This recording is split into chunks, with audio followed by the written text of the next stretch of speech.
Alrighty, hello and welcome everyone. I hope we're all having a great day. So today we are going to be kicking off with the Short Beard multiplayer tournament. This is going to be the third one for Season 3. And we are going to start in the semi-finals here with a best of 3 between Arcadia and Mr. Overlord. So, without further ado, we are going to be on Oak and Hammer. It was the pick of Arcadia here with Dark Elves, banning Wood Elves and Bretonnia. Two strong bans in my personal opinion. And then we're going to be going with Beastmen. Now, I actually think Dark Elves does relatively well into Beastmen. But, yeah, maybe Mr. Overlord has some sneaky tricks up his sleeve to come out the big man Arcadia. We'll see. We'll see. So, how is everybody? I hope everyone's doing well. So we have both semi-finalists ready. Let's double check, see what's going on here. So we are going to have Philox against the Omens. Ooh, very interesting. Looks like here, Philox beat... Oh, okay, looks like he beat Jean, and then he went on to beat Mr. Core HR, and then Omens beat Captain Morgan and Mr. Pancake. What else here? Arcadia beat Eltharion, followed by Mukluk, and then Mr. Overlord travelled past Eltharion Shades, the Baron Lloyd, and now is in the semis. So it looks like we're ready to go. Alright, let's get ready to kick it off. Both are ready? Jump in.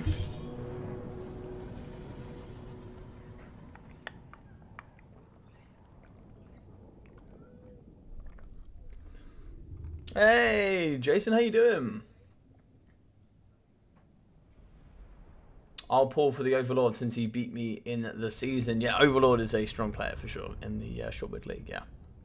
Same with you, Jason. Same with you. You've been pulling through the ranks for sure. You've definitely been pulling through the ranks, my friend. It's been nice to see you, at least both of you, rise through those ranks for sure.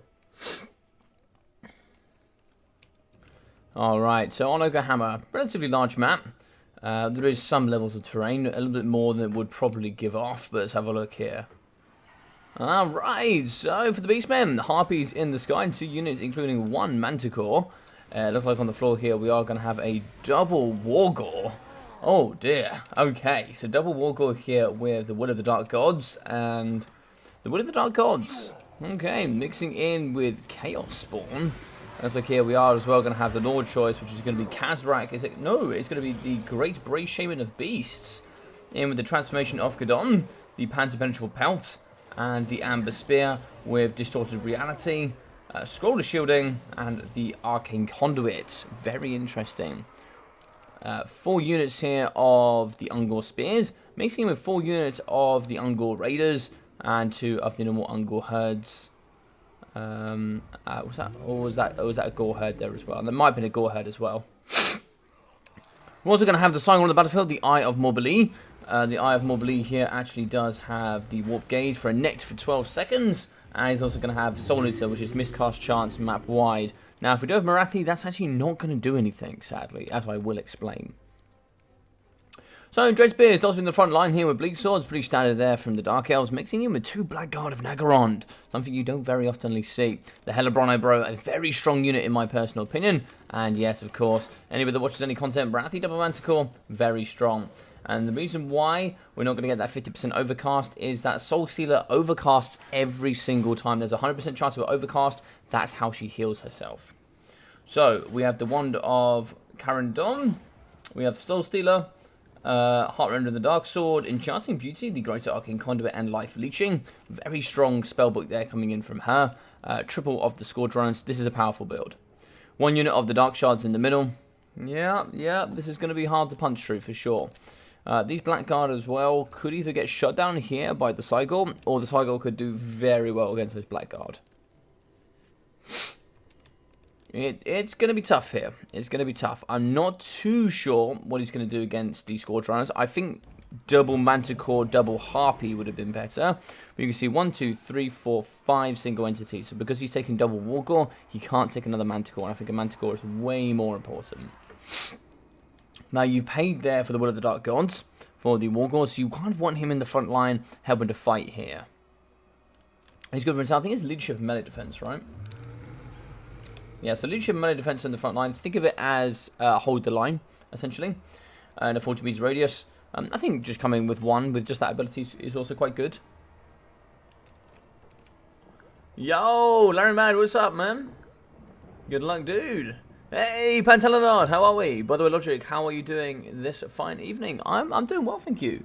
I'm a bit tired. I didn't sleep very well last night, but other than that, I'm very good, thank you very much. Very good. Hey, Aldomo, how are you? Welcome. Hi, hi. Hi, hi. Omen has to win now since he's booted me out of the tournament. Indeed, Mr. Captain Morgan, indeed. I had the pleasure of fighting him in the first round. Who are you, Larry? Oh, Larry, are you Pancake? Alright, so in the front line, we are going to be shooting here. Scourge Runners are going to be darting here through the Brave Shaman of Beasts. We can certainly get some more of those magical summons in the back to do the great work here with the Dark Gods.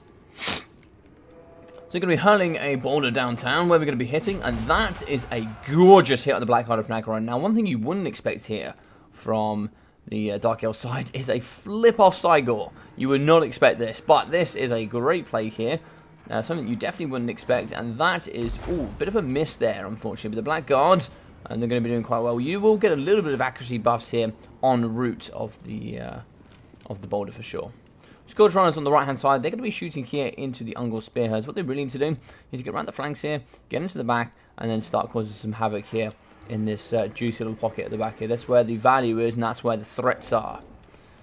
In the middle, the other way you can do is you get it into the middle here, and then you start kind of shooting downtown here up against the big man himself. Soul Stealer going down just on the Great Shaman. Bit of an interesting one. Of course, he has no healing for himself, so it's not terrible. It's not terrible, but that's 18 wins of magic for, I don't think, too much return there. But Scroll of Shielding is going to get popped, I think, to negate that damage there from the Soul Stealer. Bit early doors, 57 seconds you get for protection on that spell. So I think both of those there getting slightly underutilized. Look here, we are going to be having an Amber Spear coming downtown from the Great Brayman. What the Great Brayman really want to do is get down the line. The best way to use this is then kind of sort of fire it down the line here of one of the big swords, etc., whatever. That's where you generally find your most value.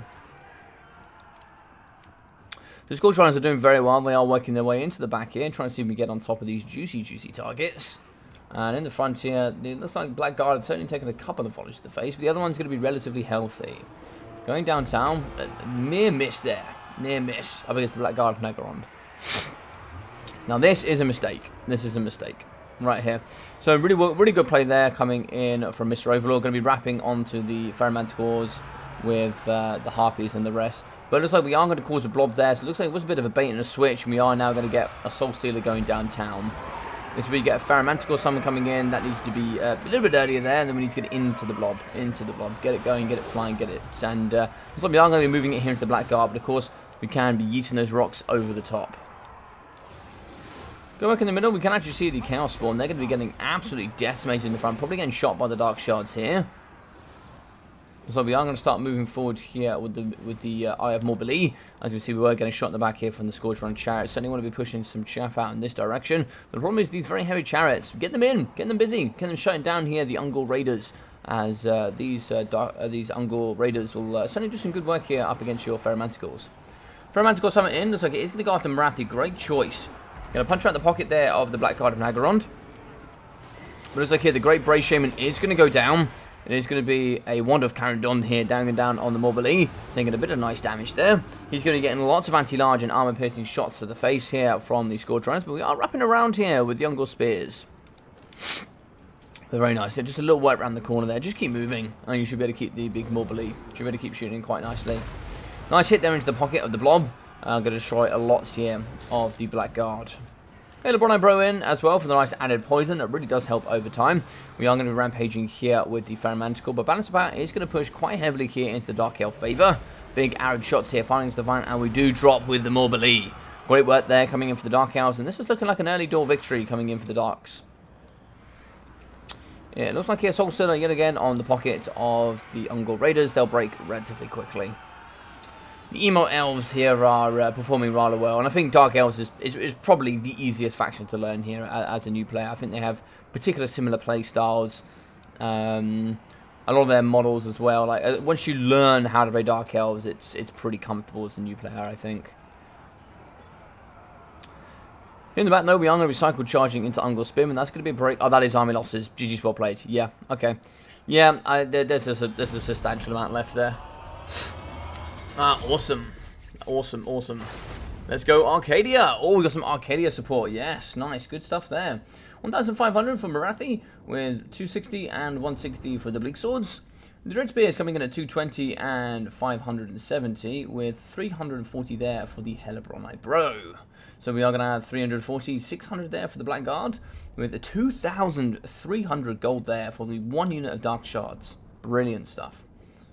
You know, sometimes I see somebody bring 4 or 5 units of Dark Shards, you know, they maybe get spread, and they might even get a spread amount of this amount of value, which is really nice to see that coming in from just one well-placed Dark Shard. 770 there for the Scourge Runner Chariot, 800 and 820, with the Double Mantles coming in at 600 and 540. So the Great Brave Shaman coming in at 2 value, with 87 and 202 there for the War Gauls. I think these here, you know, very nice, but I don't think they're particularly needed. Maybe they were brought there to counter up against some K-Knight Assassins, but yeah, not too sure. There is a way that I do improve this build a little bit, but we'll go through that maybe another day. 106 damage value there for the Ungol Spearman. We got 175, 240, 90, 245 there for the Ungol Shielded variety, with the Raiders coming in at 80, 188, 59, and 250. I think a little bit too much investment here in the Ungol Raiders. And I think the Armorbally 940. It's okay. It is very, very random for a very large investment. I think here there is ways that I go around this, but I think just going with an extra Manticore to go with the flying support, and then you can summon an extra Manticore. So 3 Manticores and double Harpies on double Manticore and Marathi should be able to overwhelm to quite some extent. But it was a nice attempt. I like that. 220 for the Chaos Spawn. And this was a build. It certainly had good potential. I thought the Eye of Morbali might actually come in with some, some big plays, actually. But got shot down very excellently there from Arcadia, for sure. Alright, so score 1. Arcadia does strike blood first. And we are going to be moving on to map 2 here, which is going to be the Pillar of Bones. We're moving on to the Bone Zone. And we're going to bring in all the big boys. So, Pillar of Bone. I'm going to very quickly do this. Very quickly, once I sort myself out. Yeah, great game 1 though. Some extra units that we don't normally see. Especially in that matchup. I think there were some risky units on both sides. But I think regardless, I think, you know, both sides used those applications quite well. I thought the Blackguard was a bit of a rare pick, but nonetheless, got in and helped protect Marathi when he had to go to the floor. And certainly did some nice work there. Looking for an Arcadia vs Omen final. Ooh, okay. I always said DE are favoured versus Beastmen. Yeah, I think so. Stormrunner, 100%. The way I normally play this is sort of Marathi double Manticore, double K-Knight Assassin there, with probably double Web of Shadows. You can kind of take or leave Assassin's Trophy. Take or leave it. I don't really mind. Kind of 4 units of Spearmen at the front, including probably the Hellebronite Bro. Moving in with maybe 3 or 4 Chariots and the Scourge Runners, that is. And other than that, it doesn't really matter after that, to be quite honest. It doesn't really matter. Maybe a bit of Cavalry as well, just to kind of do a bit of pinning. You know, a couple of Dark Riders, probably unshielded. You don't really need them shielded that well. And they can kind of fend off dogs, etc. GG's indeed. How are we, Mr. Pantelanard? So for those guys that don't know, Mr. Pantelanard is going to be representing me in the Intercity Ladder event, which we have coming out soon. I will be making an announcement of that. We have quite a few awesome players coming there.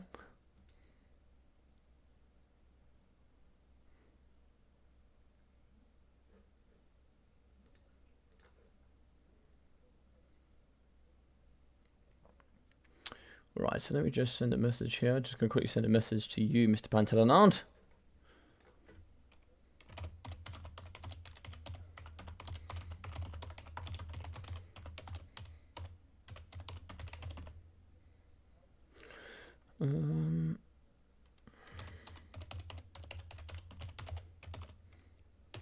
There we go.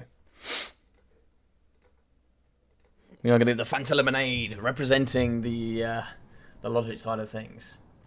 That's about even DE Harpies mess up with Mantu Suar doing 20 minutes attack on Marathi.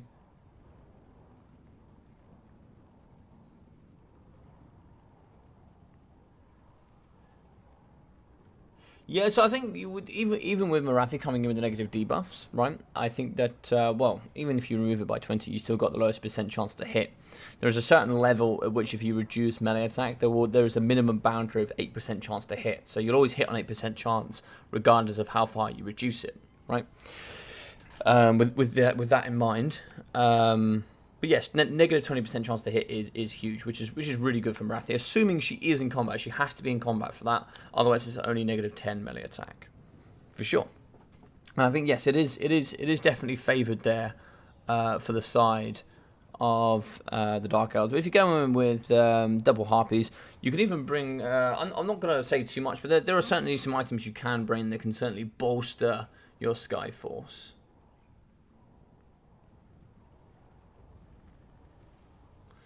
Hyped to see Arcadia bring some chaos into the Dwarven lunchbox. Indeed. Well, we don't know. We might see a dwarf push. We never know. We never know. But it is likely to be a Dwarven lunchbox. Alright, Argo, Dwarves, Band, Skaven, and Counts. Ooh, interesting. I actually think that... very surprised Arcadia didn't go High Elves.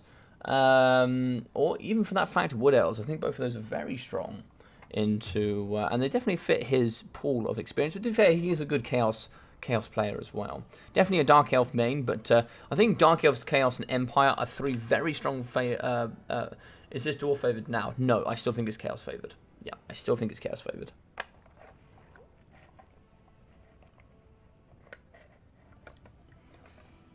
Before Thoric, I think it was 60% favour to the Chaos. Now I'd say it's about 55% favour to the Chaos. I think Thoric makes that much of a difference. I really do. It may even be even. It's even to probably just about Chaos favoured. Somewhere between there. Between 50 to 55% for Chaos. Between 50 to 45% for the Dowie. Now, the reason you'll find that fluctuate a little bit as well is you'll see more people on average playing Chaos as a strong faction rather than a lot of strong Dowie players. Whenever you see Dowie playing as a Chaos, you're more than likely going to see a very strong, well-played Grow Weapon Span goes... Yeah. You can see that on both sides for sure. You can see that on both sides. Generally, the Dwarven Great Weapon side with Thoric will always win that. But if you play well, and this is my opinion, but if you play well with Sartorial... I actually think he's a really, really great pick into this match. So Authorial double Manticore with also double Exalted Hero is very, very strong here. Alright, looks like we're ready. We're on the Bone Zone here for the Warriors of Chaos going up against the Dawi. So, ladies and gentlemen, welcome. I hope you're all having a fantastic time. After this game, we will go a little bit through about what is the Shortbeard League, and what could it be for you? What does it mean to you? And how do you get involved, potentially, if you would like to? This is a league here for brand new players to come join in the industry to get them some experience here in leagues and in tournaments. Today we are doing the Shortbeard Tournament, which happens once every single season. So you can come get involved and get some tournament experience here with other players of your ability level, without matching up against all the greats here in the chat with PE, ODM, DBD, you name it. You get big, great players in there, which sadly cannot play, but it means that you get some fair matchups. So we'll talk about that soon, but here for the matchup. So we are going to have the Ulthwar Raiders. The ROR here, probably the most cost-efficient ROR in the game, with the marked by Ulthwar. Very, very good stat lines indeed. Amazing accuracy, and that debuff is just huge. In the front, miners as well. It looks like miners are blasting charges and just regular miners, mixing in with the double quarrelers here. Most people will say, oh, why quarrelers? Quarrelers actually have pretty decent AP, I think 6 per model. So you have to do 6 per model times 60, so 6 times 6, 36, so it's 360 armor piercing if every single model hits. And that's without even taking into account base weapon damage. So Dwarf Warriors with Dwarf Warrior great weapons mixing in the front and the backs here. So pretty good there, pretty good in wide front line. And here with, of course, the Thoric Ironbrow. The man, the myth, the legend, coming with way too much. Okay, so Rune of Speed, Rune of Breaking, the Rune of Wrath and Ruin, the Rune of Negation, the Rune of Doom, Thoric's Rune Armor, Master Rune of Ancient Law, Rune of Hearth and Home, Forge Fire, and Locus of Power. I was applying the same to Thoric Ironbrow as I would any other caster. You normally wouldn't take any more than 3 spells. I would say the same here for Thoric Ironbrow. You just wouldn't take any more. But that's my personal opinion. Quarterless great weapons, I think by far the worst unit in the roster. If you have units that are expecting to get into melee combat with their weapon strength, they've probably not done very well. But I think here is one of the few places you could suggest you could use them.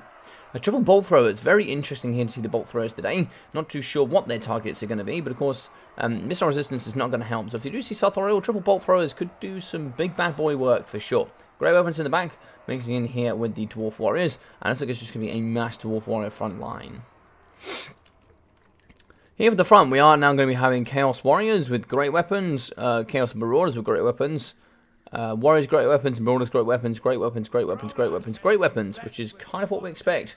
Prince Sigvold the Magnificent. Now he can certainly duel the best in the game, coming here with Standard Die and Auric Armor. I actually think Slippery is a little bit better and cheaper than the Standard Die, but that's my personal opinion.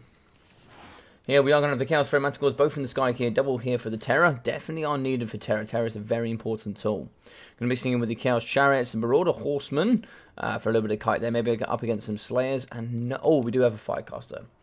Fireball, ooh, and Flame Storm. Very interesting. Also here with Kindle Flame. I like it. I like it.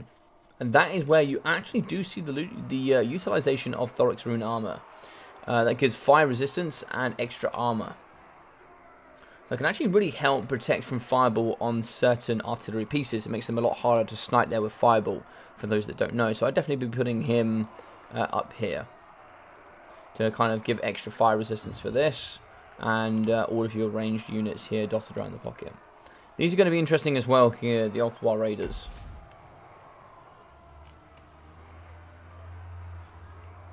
But Dwarf War great weapons there with the Thoric's Rune Armor, giving them also there up to 100 armor. Very important. Ballistics calibration going down here as well for the Master Engineer. Very nice stuff indeed. Fireball downtown. This is where you need to have Thoric nice and close to get those fire resistances. Where are we going for? Oh, juking. Lovely stuff. Big boy stuff in the front there. I like it. Now what we really want to do is we want to get our Quarrelers a little bit forward. And we now want to be shooting here up against the Naked Marauders. So what you want to do here on the lines, you want to go, right, there's some Chaos Warrior Great Weapons. So for the Chaos Warrior Great Weapons, you want to be sending the Dwarf Warriors towards the Marauders. So you want to go, okay, hit Dwarf Warrior, then I take on the Marauder. And the reason being, they have no armor, so you don't need to worry about armor piercing. But your Great Weapons, they have to fight here up against the Chaos Warriors. That's going to be most optimal for you. And then you are going to want to shut down here. Looks like here we are going to have the Flash Bomb. We now want to get the ability here for the Ultra Raiders on the Chaos Chariots. That's exactly what's going to go downtown, and that's really important. We can now shoot with the Quarrelers, negative missile resistance, negative armor, negative melee defense, and they are going to get cleared out. Now, with cheap infantry, you want to keep Prince Sigvold just super busy. High melee defense here for the Dwarf Warriors, keep him busy, and just keep him going for a short while, and deal with Thoric a little bit later on down the town. The clang of the Rune of Doom going down here, plus 24 melee attack, fear going downtown as well, which is actually really important. Now what you need to do, you see you've got a bunch of units here in the back that just aren't being utilised. This is another mistake I see. Get these boys wrapped around the force. Get them wrapped around that end piece there and get them in and get them fighting. In the back here, you can see Fear. So just going to negate negative 8 leadership there from the Manticore coming in with its Fear and Terror. But Standard Die for the plus leadership and melee defense as well, putting out to 59 melee defense there for the Manticores. Dwarves, of course, classically having very low melee attack is, always quite difficult. And this is the problem here. We've kind of left open the back just a little bit, but we do actually have some quite great weapons. They should be able to thump pretty hard here in the back. With that Marauder Horseman, just going to clear out the backside here with the artillery pieces. There's nothing really here to stop it, unfortunately. Also coming through the middle, we can see here some of the Chaos Warrior great weapons. Now we are going to have a Chaos Sorcerer Death as well with the Spirit Leech and Life Leeching. That's quite interesting there alongside a Firecaster. Maybe just a Spirit Leech here in the back against a little bit more of the Bolt Throwers. Now, no Longbeards here today, so ITP is not going to be present unless you're around Thoric Ironbow. But Thoric Ironbow is now going to be fighting hand-to-hand with Prince Sigvold and the Manticore. He needs to pull out so we can pull in the Dwarf Warriors. Spirit Leech here on the Urkra Miners. Urkra Miners need to get forward and block for the big man Thoric. If they don't block for the big man Thoric, it's going to be kind of game over here. So, the Overcast, the Rune of Speed, giving melee attack and plus 24 melee attack and 45% speed. That's going to go off here, but that's going to be 3 minutes, I believe, 180 seconds of time before that comes back again. With Thoric falling here up against Prince Sigvold, balance of power is going to shift here into the Chaos favour pretty comfortably. You've lost all of your artillery pieces as well in the back here to a bit of cavalry pressure, and now we're whipping around the flanks here with the great weapons. They're going to be hitting on top of the Master Engineer, doing some lovely work here indeed.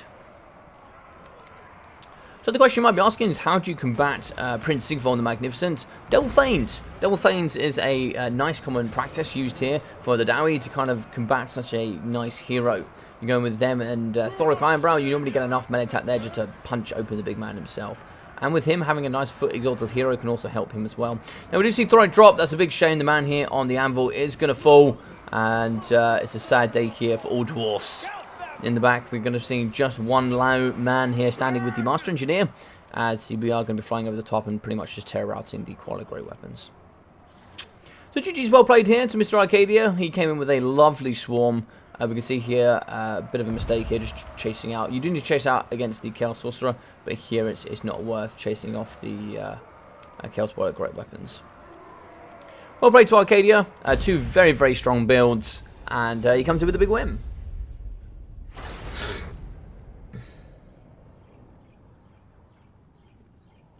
Indeed, Mr. Aldama, yes, it is. This is a perfect opportunity to see. This is also why I a little bit run it as well. This is a perfect opportunity for you guys as clan members as well to see some of the new guys here stepping up in the game that you might want to enroll into your clans. You might want to see if you can, you know, help them step into a nice big clan so they can kind of go forward here and, you know, come truly into the Warhammer scene. Really well played to Mr. Overlord. We'll go over him first. 680 there for Thoric Ironbrow, 220 there for the Master Engineer, 306, 185. With 320, 220 there for Dwarf Warriors, with 350 and 273. Now, I don't mind if you Dwarf Warriors using those to, you know, generally combat up against the Chaos Marauder Great Weapons is quite nice, for sure. The Great Weapons, of course, doing slightly better here than their normal counterparts. Actually, maybe not so much, actually. But 490 there for the Okra Miners. They need to get involved a little bit more as well. 350 and 330 there for the Longbeards, with 370 and 600 there for the Quarrelers. You got 250 there for the Ulthwar Raiders, with 404, 370 and 240 there for the Bolt Throwers. How would I change this force? I think Thoric Ironbrow was extremely expensive. I think you bring Rune of Doom and 2 runes maximum. I don't particularly think you need Thoric's Rune Armor, unless, you know, you could use it to protect there if you really wanted to against a single artillery piece.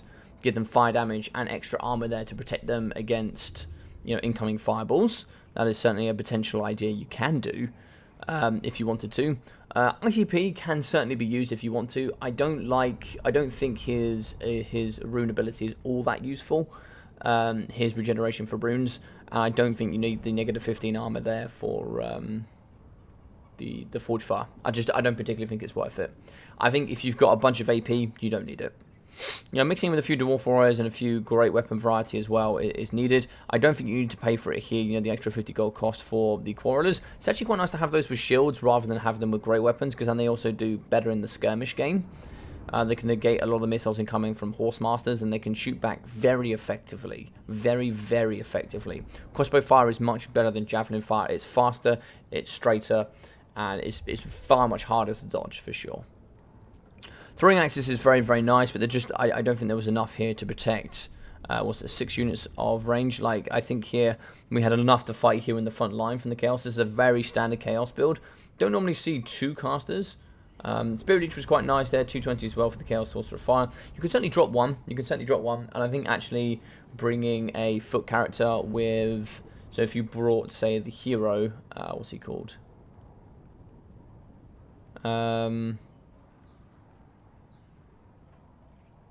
Why have I forgotten the character name?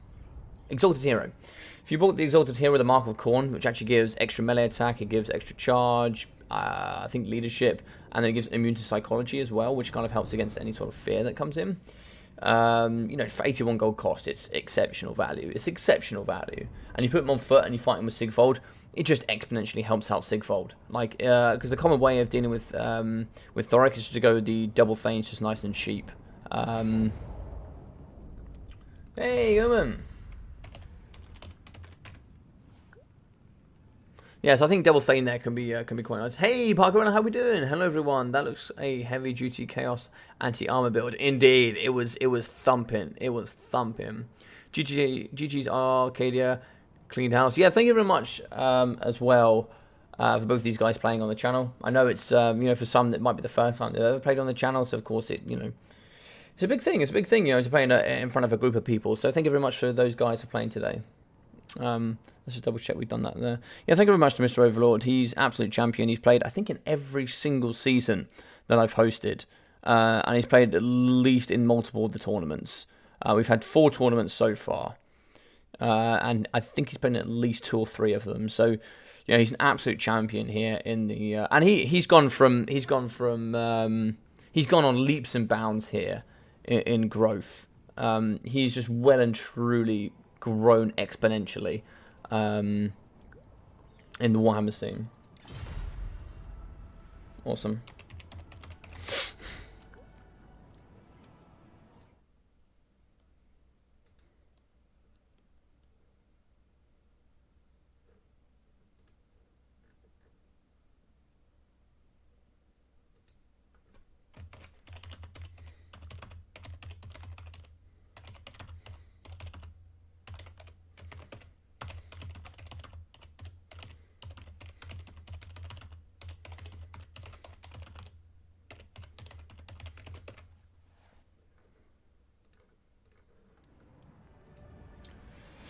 Alrighty.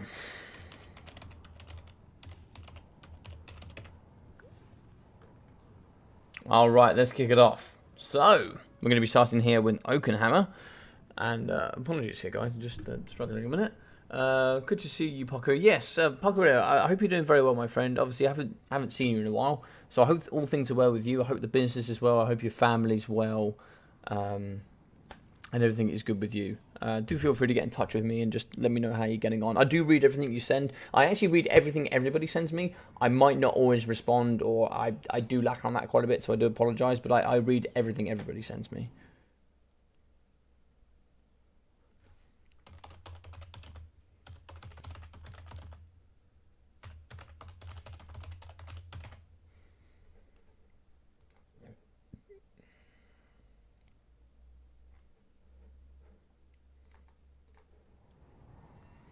Make Nekohara proud. Yes, make Nekohara proud. This still the semi. Yes, so it's the second semi-final. Second semi-final. So the first one has been done here, and we're going to move on to the second semi-final. So guys, today, if you have enjoyed any of the content and you haven't already, do feel free to subscribe on the channel. It really, really does help. We are so close to 1,000 subscribers. If you guys help me get over that edge, I can become a partner here with YouTube, and then I can start.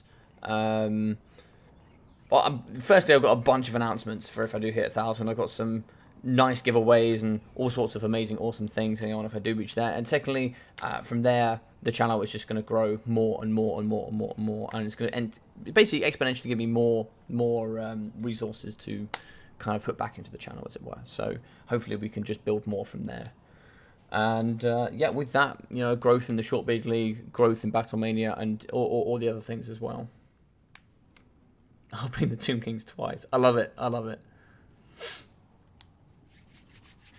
And otherwise, yeah, feel free to leave a like as well. If you've already subscribed, feel free to like the live stream. This actually also helps it spread out to the wider YouTube audience that maybe haven't seen the channel, so that can also help as well. So I'd really appreciate that. Once again, Philox, then in the finals. I love it. I love it. All right, it is... Who's it to pick first? It is Philox.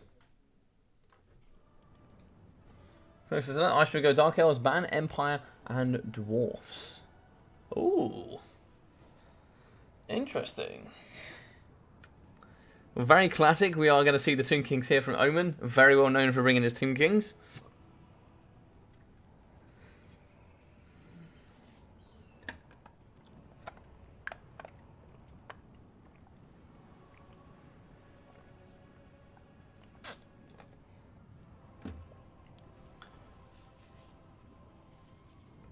I think we could see some Uwu Shopti here, certainly. Maybe see a unit or two, maybe coming in with a Bone Giant. Yeah, I think he does like his bone giants. He likes his big bones. Although we're not going to be seeing Tomb Kings on the Pillar of Bone. I'm not going to lie. Pretty disappointed. Pretty disappointed. Request for you to sing the Ogre song live stream when you reach 1,000 subs, please. Alright, Aldomo. I've actually got a special stream for 1,000 subs. I've got a special one. And if that's what you require, of me, Aldomo, I'm not a man to turn down great requests like that, for sure. For sure. I'll get some sheet music and sing along the best I can. Make an absolute fool of myself on YouTube. For the people. For the people, of course. For the people. Maybe I'll put up a vote, and you guys can vote on the most ridiculous thing you want to see me do. I saw that, of course, Human Boy did a hot tub stream or an ice bath stream. So, request for you to do your best. Sheesh. You want me to jump on Roman? Sheesh. Is that what you want, CJ? Is that what you want? We do a big old fat Ronaldo.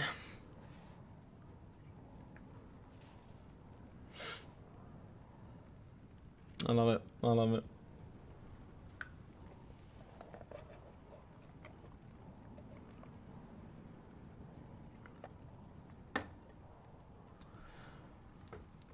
So, the way we're going to see this play. So, I think in this matchup, we're definitely going to see Marathi double Manticore. I think that's the way that Felix is going to play it. Very interested in the Empire and Dwarf span. I think for the majority at this level, generally Dark Elves do quite well into Dwarfs, and Empire, it's a pretty even matchup anyway. I think where Dark Elves kind of really struggle is Bretonnia, I think. They can do well into Bretonnia, but I think at this level, I think anyone that can play Bretonnia, they will struggle here for sure.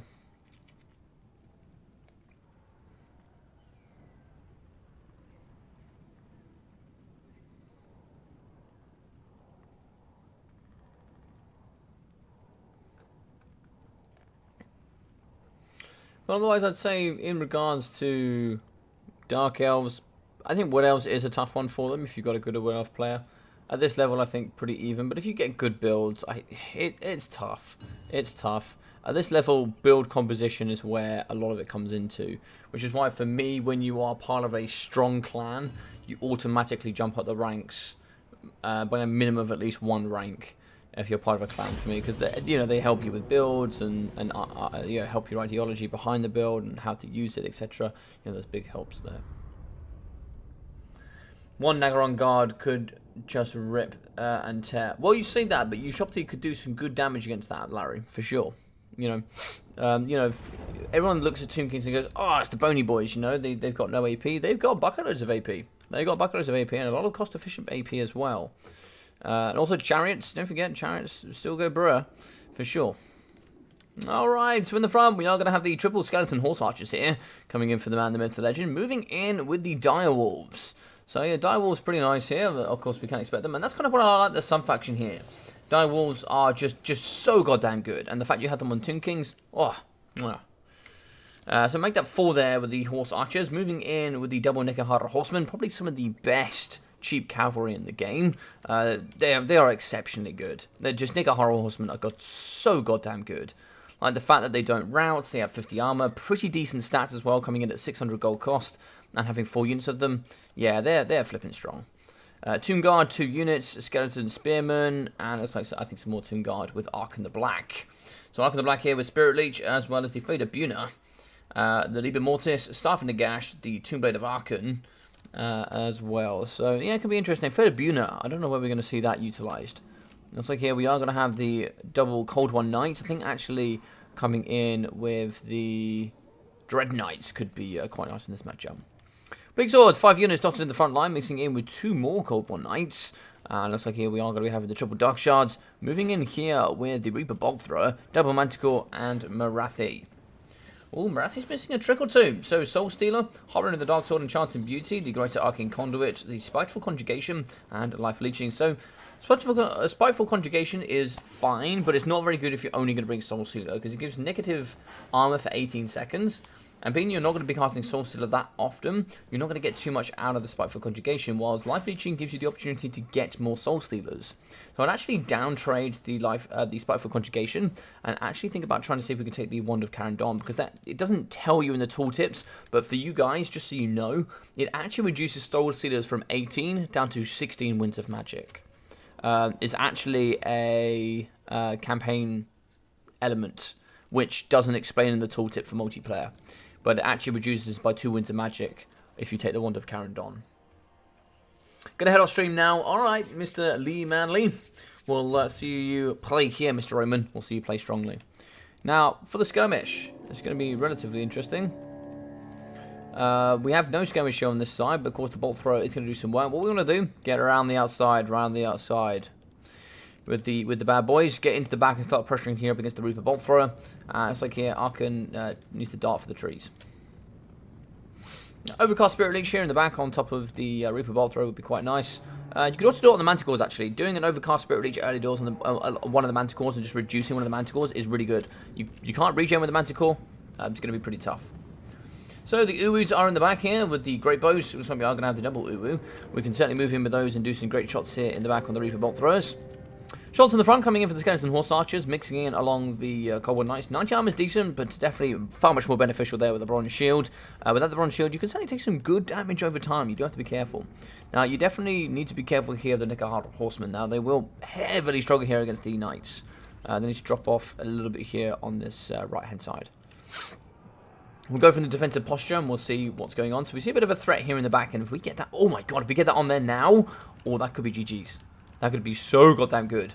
Now, what you really want to do, Arkan needs to Spirit Leech one, and you need to double shoot with your Uwus. They want to shoot onto just a nuke one of the Ferromanticores, and then move on to the second one. But here in the back, looks like they are going to be coming after the Ushofti Great Bows. You need your cavalry in the back immediately to try and see if we can blockade this. A little bit too late coming in from Omen, unfortunately. So we are going to be in the back debuffing all of these units. Get in here with the Tomb Guard, get in with the blocking, because unfortunately you're going to be losing a lot of these Ushofti. The Shopti is getting decimated here in the pocket. Negative 10 rate of it. Yeah. Leaving water going down. I don't know if that's going to be enough. I think, unfortunately, that's a little bit too late there. We are going to be moving in here with the Nekohara Horsemen. They are going to get ripped apart here in the middle. And we do clear at the back there with the Direwolves. Direwolves planning to immediately dive on top of the Dark Shards. Direwolves. God damn, they are so good in this matchup, man. They are so good for the Tomb Kings in this matchup. Love to see them used here from the sub-faction. Beautiful stuff. Beautiful stuff. In the middle, though, we do see the Uwu Shopti with the Great Bows getting absolutely wrecked here in the middle pocket. Nekohara in. We need to pull them out. Out. They need to go. They are getting butchered here in the middle. Soul Stealer now on the blob, which is a bit of a problem. We are going to see a summon of Skeleton Warriors in the back, but we need to be doing some damage here. We need to actually focus down one of the Ferromanticores. These Ushopti just need to come over. They need to come over. We are just going to get the Cold War Knights just charging in here up against these Ushopti. It's just basically what's going to happen here, unfortunately. In the middle here, we can see that the Bleak Swords are winning in combat. Looks like here we are going to get the summon in the back. It's actually going to go after Morathi. Okay, we could do well, but Morathi's just one Soul Stealer away from healing herself up, so we've got to be careful there. The Skeleton Horse Archers need to get in and start doing some pokey-poke here up against the Manticores. Here, Omen needs to get in here with Ark in the Black as well. This is where the game is won and lost, right here. Won and lost right here. I wouldn't even worry about the rest of the battlefield. I just wouldn't worry. Skeleton Horse Archers, get them in, just push and charge up against the Dark Shards. Just charge them head on. Get the same in here, charge these head on. Just get them in, do the business, shut them down. Now, we are going to be rampaging here with one of the Cold War Knights. The second is going to be fighting combat. The Ushofti Great Bow is going to fall. And that's a little bit unfortunate there. That is one very big tool for the Tomb Kings down. The summon is going to push off Morathi, and this is what she can do. Just fly away. Just ignore what's going on. And the mobility here of the force is now going to be challenging up against Ark in the Black. And this is where, unfortunately, you see a few problems come in. Spirit Leech needs to go downtown very soon, or a summon. These are now starting to become yellow rather than blue. Unfortunately, not quite good enough. We are going to get in with the summon. We are going to block her off, and now we're going to start shooting her. Only 40 armor. I mean, 40 armor is not terrible, actually, considering you can get a little bit less there on some of the remainders. Soul Stealer on the Ushopti Great Bow, they're going to fall pretty hard. Skeleton Horse Archers are going to be shooting the sky, but damage is going to be minimalistic. It's kind of better here that you actually just rout off the Dark Shards with your cavalry.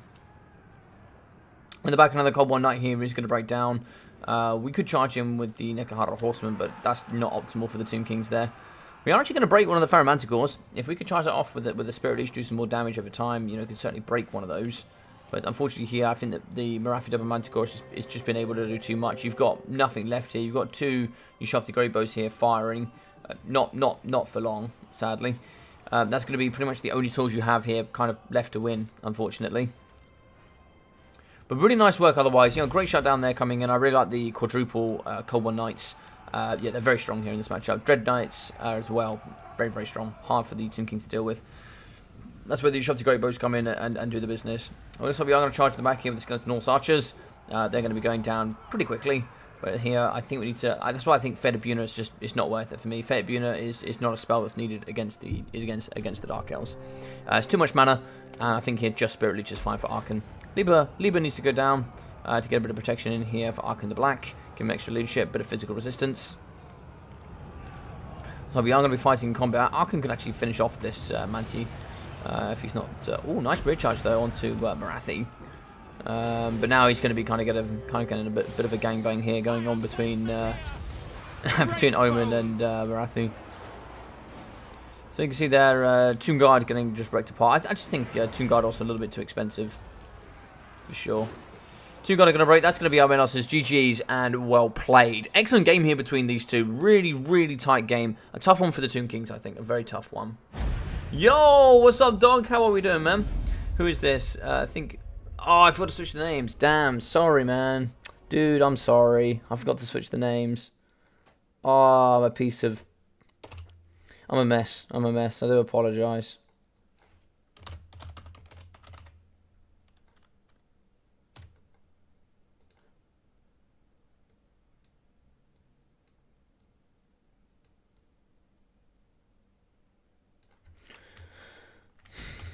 There we go. So it's the Omens.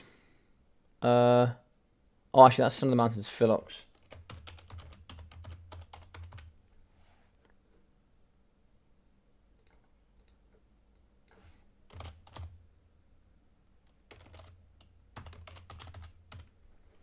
Against the Omens. And it's going to be a 1-0 here to Philox. Apologies, guys. Apologies. Yeah, really, really well played here. I think there's a couple of optimizations you can certainly see on both sides. I think this is too many archers. You know, 3 archers and a Reaper Bolt Thrower protected by 5 infantry. And the cavalry was definitely going to get... is definitely going to go exploring there. Maybe just about enough, but I think you probably had 1 too many, I think. Let's have a look. Yeah, 290. You can always... I always find you can see when you have a little bit too much archery, when you find that 1 or 2 of them certainly suffer compared to the rest. So you can see 416 and 517. You got kind of 290 here, and it got butchered quite a bit. I think going with 2 with a little bit wider infantry can be quite nice. 1,750 there for Marathi. Very well for her. 750 and 650 there for the Manticores. 350 for the Reaper Bolt Thrower. Got shut down really nicely by these dogs. Dogs were MVP here for the Followers in a Gash. Otherwise, it's a bit of a tough one. Double Silver Chevron there in for the Tomb Guard. I think here for the Tomb Kings, you don't really want to win the front line. If he went with the Burning Head Caster, Tomb Guard is just going to get nukes anyway. 940 there for Arkham. I think early doors just spamming Spirit Leech, and then when the Spirit Leech timer goes off, immediately you could actually... What happens is if you overcast spam Spirit Leech on one of the Manticores, and then you wait for the timer to finish on that Spirit Leech to do all of its 9 ticks, you then immediately use... to start from the gash, and that removes 30 of the 32 seconds, and then 2 seconds later you overcast another one immediately, and you basically get 2 Spirit Leeches, basically 18 ticks of potential damage on one of the Manticores, and you pretty much nuke one of the Manticores down to half health before it's even engaged, and they can't regen, so that's permanent damage, and then they can rampage really easily, just shoot it there with a Skeleton Horse Archer, and that's one Manticore just out of the way. Like, you don't have to worry about that Manticore anymore. And then you kind of rampage it down to Nekohara Horseman. Nekohara Horseman will just backhand it off the edge of the map, and that's it done pretty much. And you kind of just then shoot it off the map, and you've just kind of negated one of the 2 major problems, because they thump like absolute tanks. But yeah. You shop to 220, 450. They were a little bit unprotected in the back. You need to consider these like artillery pieces, really. 550, 600, 620, and 588 for the Skeleton Horse Archers. Really nice play there from him. I really like to see that. 450, 400, 220, and 88 there from the Nekohara Horsemen. I think probably drop the Tomb Guard Probably drop both of them. 700 and 540, not too bad. You're going to see 200, 200, 160, and 250. You saw there for the majority just pushing through. If you actually gone slightly wide on the bleak swords, you could have just engaged one there against each bleak sword there with probably just a skeleton spearman. And then you could have pushed around the flanks with some skeleton warriors, start putting some real pressure there on their dark shards, and then you just kind of overwhelm and overpush on their Cobalt Knights and do some big bad damage there for sure. And then you can kind of, you know, push in with your Shopti.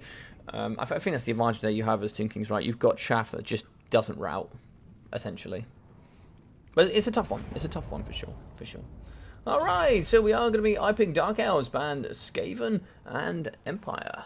Okay, Skaven, sure. I like the Skaven ban. No Dowie ban. Very, very interesting. Very interesting. Empire ban, also strange. Sorry, not Dowie ban. Sorry, I looked at Bretonia. So, Skaven ban for Dark Elves. I can see it. I can see it. Sorry, I'm thinking as of Bretonia. I do apologise. I picked Dark Elves and I banned Skaven and Empire. Skaven, sure, I can see Skaven. Pretty even matchup. Pretty even matchup, I think, in all things. Same for Empire. I think pretty even. Bretonia here could be a good counter for Philox. Yeah, for sure. For sure. So the Omen is ready. He looks like he has his build ready to rumble here. We are going to be going on the Pillar of Bone. So the Bone Zone is ready, but unfortunately here no Toon Kings are present. But yeah, I think, you know, maybe going a little bit wider there. Might have been a little bit. Hey, Mihawk, how you doing, man? Welcome, welcome. We have the Polish legend here in the chat. How we doing, my friend? How we doing? For those that didn't see and you haven't checked it out, of course, we did actually have the Polish Championships here on this channel and Turin's channel there for the loser bracket final and the final, so do feel free to go check those out. And then, of course, we have Mihawk there with the Polish Championships with their own Discord, so you can go check out all of their amazing content as well. So if Mihawk wants to leave a cheeky little link there to the Polish YouTube channel, he'd be free to do that if he wants to. I like Sneaky Snakes there. They can't do well against Manticores and other flying units. Sneaky Snakes can be good. They're very costly, though. They are very costly. But yes, I think you're damn right. I think you're damn right, my friend. I think you're damn right. Thank you very much, Jamie, man. I missed that. Thank you very much, Pancake. Yeah, I did miss the change of the names. It's my bad. I missed it. Omen, get Mr. with the TK. First, my DE. I went for shade build. Oh, nice, nice, nice, nice. I like your shade build. I like your shade build. It's nice. Yeah, I think actually like for Cold One Spears there was quite nice, or even just even with the dreads is quite nice. Felix is tough. I've never played Omen though. Omen is a very, very good player. Omen. These two are definitely top tier players. Definitely the top two. Both probably maybe even all Grimling players really. Both of these players, they're very tough. Very tough. They're certainly some of the best we have to offer here in the short bid league for sure. Some of the toughest opponents we have left. And for those that are a bit wondering as well, I am in chat with the Longbeards, who are currently, we have 8 of them. So when you get promoted there from the top of the short bids league, you become a Longbeard. So I was going to offer the guys that are Longbeards, I was going to say to them, if they want to continue with their status, what I can do is with the 8 of them, I was going to offer them to set up where instead of playing best of 3s, they play best of 5s, and they just play against each other. But what I do is I set it up as a bit of a tournament league where they go into 2 groups of 4. Everyone plays everybody in a best of 5, and then you get a point for each win. And then when you go through to the top 2 players in each, will then go into sort of like a semi-final and then kind of final element, which I could do on YouTube or something like that. You guys to all witness. All witness. Hey, Icepower, how you doing, man? How you doing? Which is a hot take, Icepower? Which is a hot take? The Sneaky Snakes. I think this matchup is DE favoured. I don't think it's DE favoured. I think Dark Elves can do well here, but I think it's Bretonia favoured. I think it's Bretonia favoured pretty comfortably. I think it's one of the harder matchups for sure. Is it their worst matchup? Maybe not their worst matchup, but it's certainly up there. Certainly up there for sure. So, moving in, Cold One Knights here. What's that called? Oh, Dread Knights as well. Oh, nice. We are going to see some Cold One Dread Knights here in with the Fear. These bad boys can certainly do very well against Toon Kings as well. I like these guys. They're very strong. 120 armor, bronze shield, very strong. 90 armor for the Cold One Knights as well with the bronze shields. Mixing in here with the Dread Spears, coming in with the Sorceress of Beasts. Very, very interesting. She's going to have the Curse of an Error and the Wildson's Wild Form in for all those buffs, with the Bleak Swords. The Knights of the Ebon Claw. Look at these bad boys. Oh, they're going to be rolling deep in the middle. I like it. More Cobalt Dread Knights, Bleak Swords. We have Cobalt Knights as well, and more Dread Spears. This is a juicy build. Juicy, juicy build. Mixing in with Mimas Darkblade, the man, the myth, the legend here, with the Blood Price, the Demon's Curse, Zarkon, and the Warp Sword of Cain. Oh. Papara would be proud. Papara would be proud. Alright, in the front here, we are going to have Peasant Mobs. 5 units here, mixing in the middle. Mixing in with Men-at-Arms here with those shields. Here with, looks like 4 Men-at-Arms. Mixing in the back here with the triple Peasant Bowman. With the Men-at-Arm Polearms here. 4 units of the Knights of the Round. They could struggle here. Oh, notice we are going to have the Knights of the Lionhearted. Yes, Knights of the Lionhearted actually coming in with Fear. Bit of extra stats, magic damage, and anti-large. But of course, here we are going to lack a bit of armor piercing, which could prove pretty tough. Could prove pretty tough. Now these guys do, I think, a relative amount. It's not terrible. Yeah, I mean 9 AP per model. It's not brilliant, but it's not bad. It's not bad. I've certainly seen worse.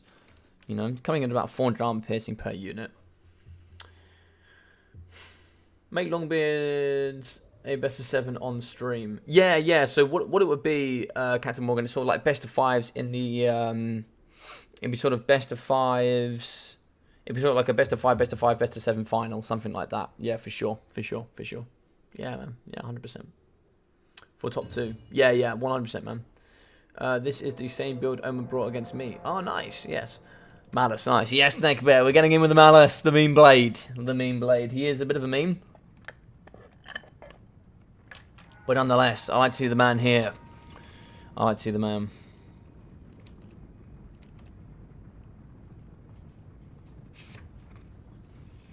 So they are moving towards each other there. It looks like the Tyrant of Grief is going to be coming over to the right-hand side. Trying to see if we can get a little bit of a right-hand flank going here on the Bretonnians. Bretonnians coming a little bit out of their comfort zone, actually. Going to be charging straight into the Bleak Swords.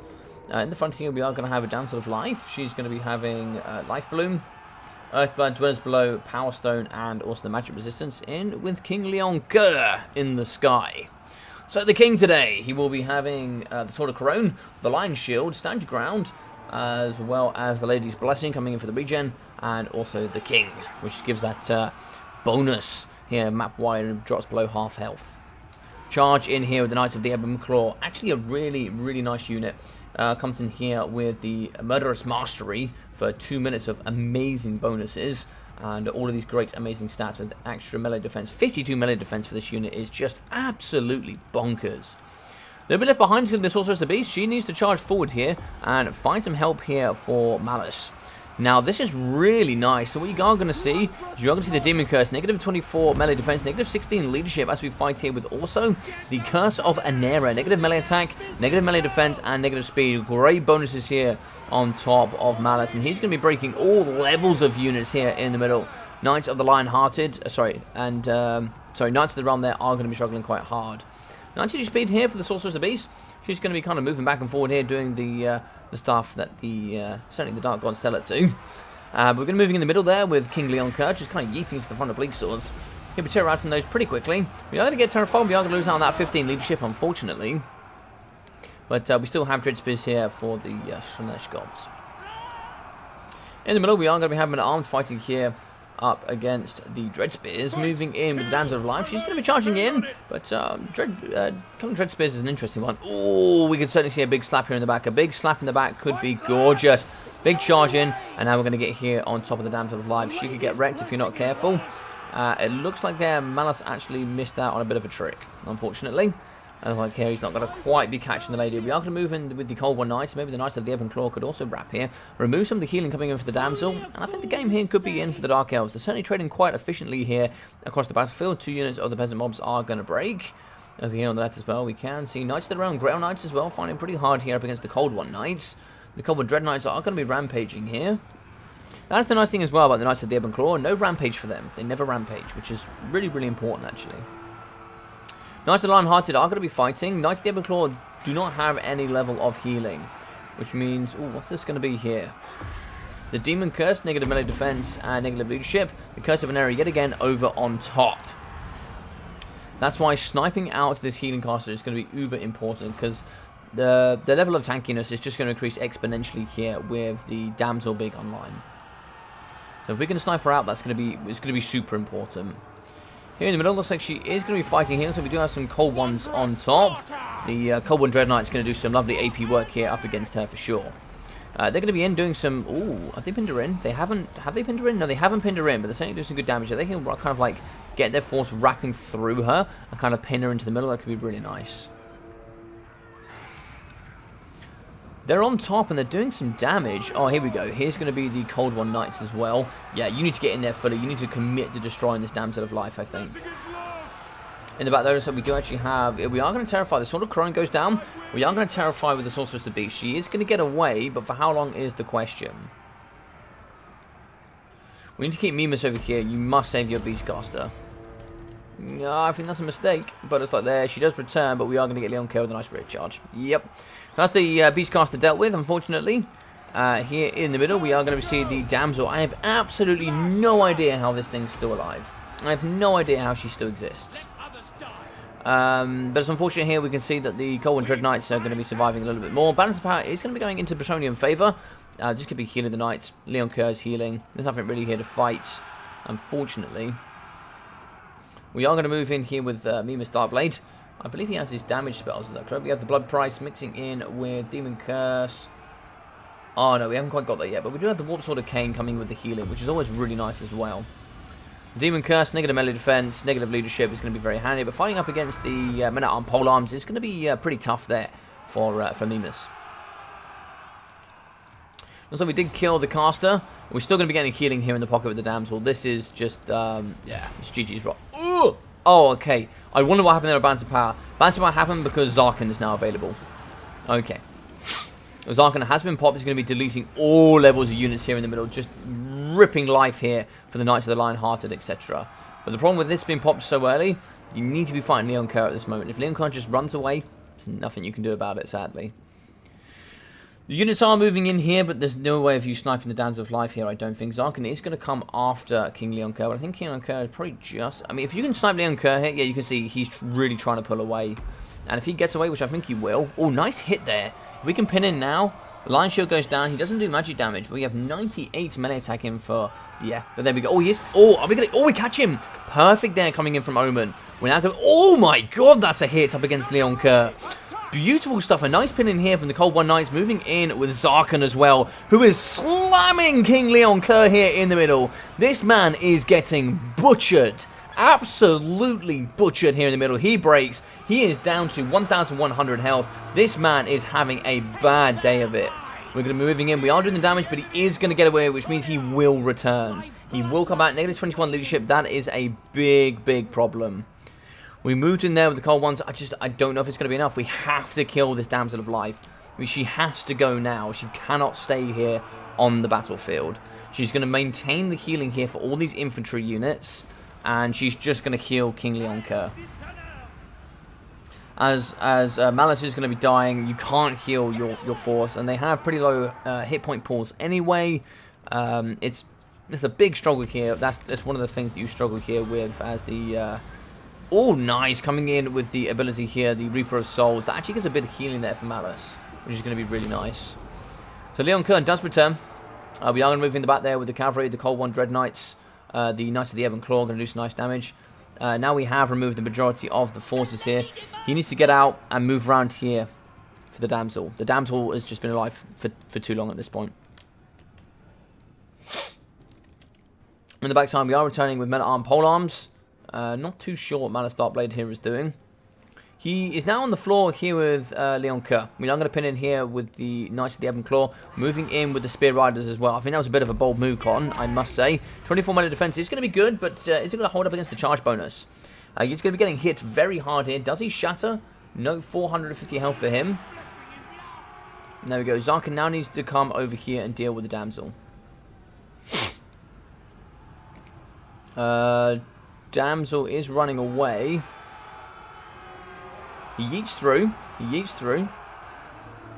She's going to go into combat. That is brave. That is super brave here. Okay, we're now going to fight in combat. She is going to be dying. Can we get it? Oh, we should be having a gorgeous hit with Malice. Malice is going to slap the living daylights out of the damsel. We are going to be healing there with King Leonka a little bit. Oh, no, we're not. Why are we not healing with him?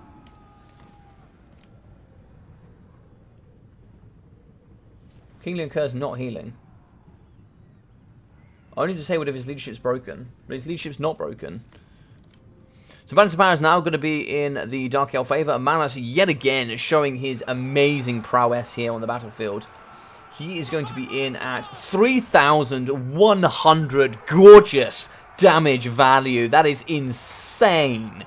Insane. God damn it. Lion Shield goes down. There's going to be missile resistance and magic resistance. Once both of these break, he has to attack here with King Leonka. He cannot wait. Leon must engage.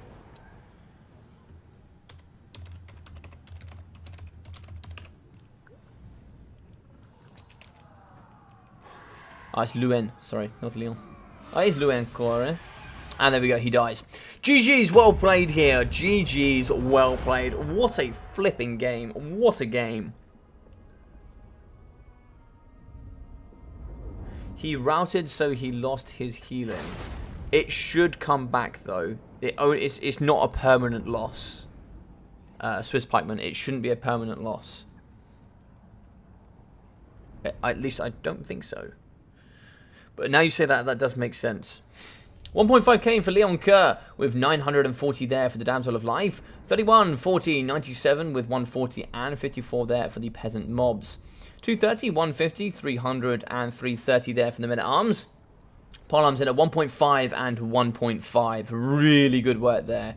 120, 150, 250 there from the Peasant Bowman. And with 600 and 1,061 there for the Knights of the Realm. Knights of the Lion-Hearted, 1,300 and 1,350 there from the Grail Guardians. 700 there on top. I think it was about 3,100. It would be more than that. So he's going to come in at about 4,000 value. 4,000 value for Malice Darkblade. Call him a meme. Call him a meme. But Jesus Christ, he had a performance. 16 there for the Beastcaster.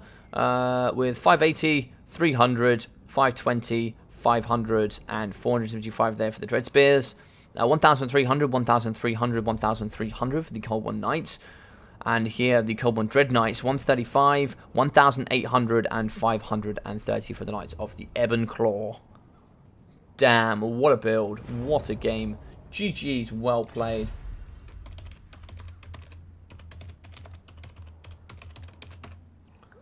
GG's well played. What a game. What an absolute game there, ladies and gentlemen. What an absolute game. Hey, Dragon, welcome, my friend. Welcome. Nice to see you here today. Yes, GG's indeed. I come and I see Meme Blade doing great. Indeed, indeed.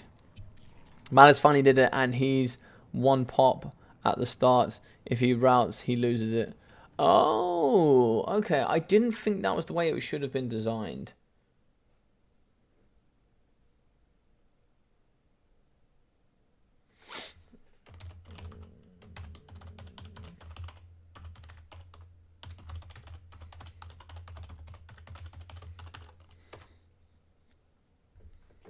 Alright, well, I'm certainly going to save that game. There's absolutely no way I'm not saving that game.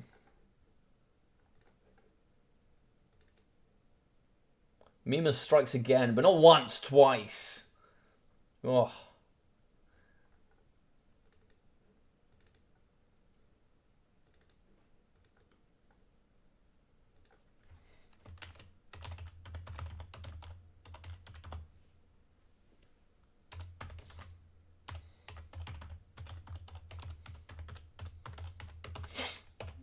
Mimas strikes again.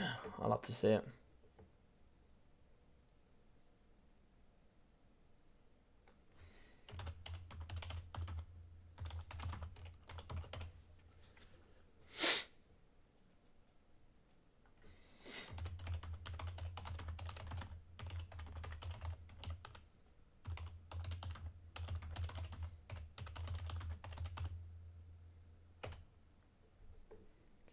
Alright, so we're going to go into the final game here. So, Omen, pick 3, ban 2.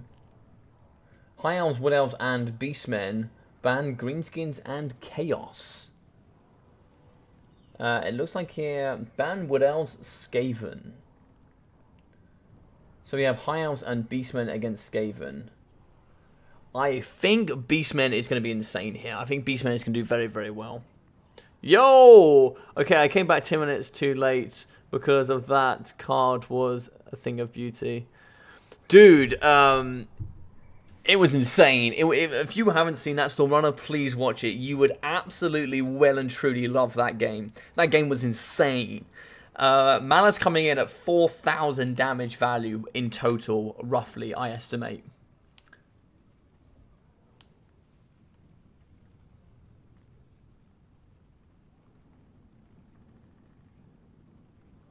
If you enjoyed the content, smash that thumbs up button like it insulted your mum. Yeah, man, just smash it. Absolutely smash it at the same time, man. And if you haven't already subscribed, do feel free to. I am just uber close there to 1,000. I'm just so close. If you guys, you know, could help me push over over the edge, that would honestly be amazing. That would be amazing. Yeah, I had a subscriber a minute ago. Thank you very much. That's Pancake, I believe. Thank you very much, Mr. Pancake. Do appreciate that, my friend.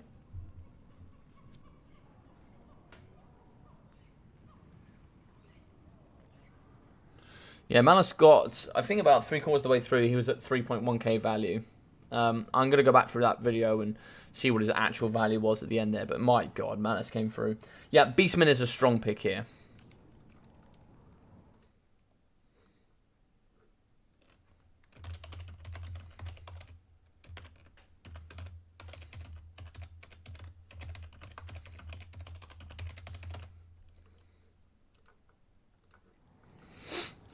So the final map here, we actually got to it yet. Galbaraz is going to be the map.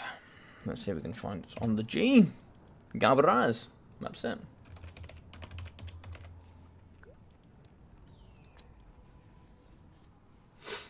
Philox likes his Skaven. He does. He likes his Skaven, Vampire Counts, and I believe Dark Elves are his main factions.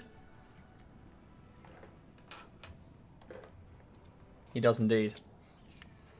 I believe you like your elves, don't you, Jason? If I remember correctly. I think you like your elves. If I remember correctly, I believe Wood Elves is one of your favourites, if I remember correctly. I could be wrong. I could be wrong. But I believe it's the Wood Elves is the ones you like.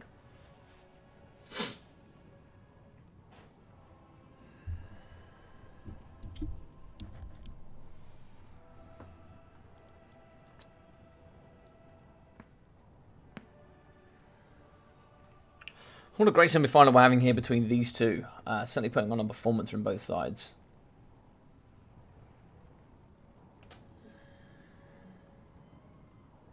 I do in Lisman, yes. I seem to remember it was. What else?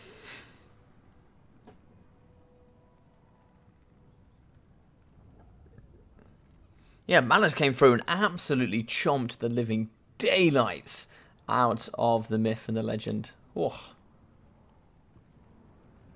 Yeah, I wonder if it's like the campaign, Swiss Pikeman. I wonder if it's like the campaign where if you lose a battle, you lose the Lady's Blessing. I believe that's the way that works, right? You get the Lady's Blessing until you lose a battle, which I believe is physical resistance, I think, or something absurd like that, like 10 to 20% physical resistance for that army until you lose.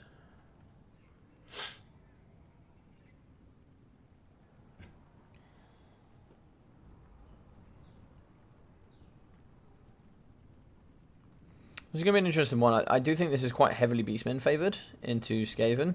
It's one of the matchups they can truly struggle with, for sure.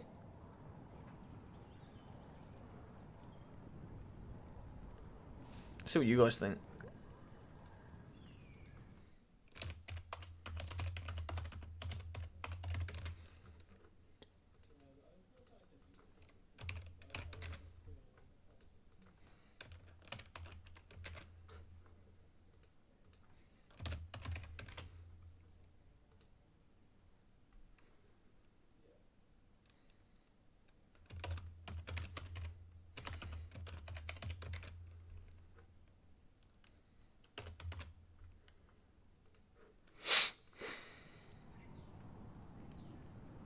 Ooh.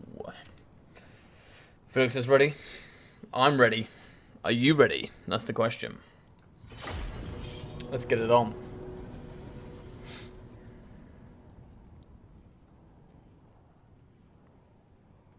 For all those that are seeing it, do feel free to vote. When you vote, nobody else can see who votes, including me. I can't see who selected what. I can only see the percentages.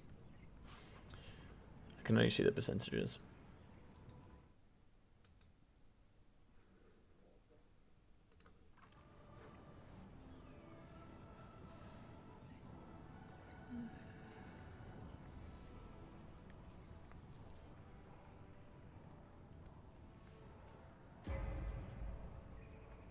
Very interested to see what Omen comes with here. I'd be very interested to see. He's a man that picks some wild builds, but definitely makes them work. He definitely makes them work. Hence that last Dark Elf build. That was an interesting Dark Elf build.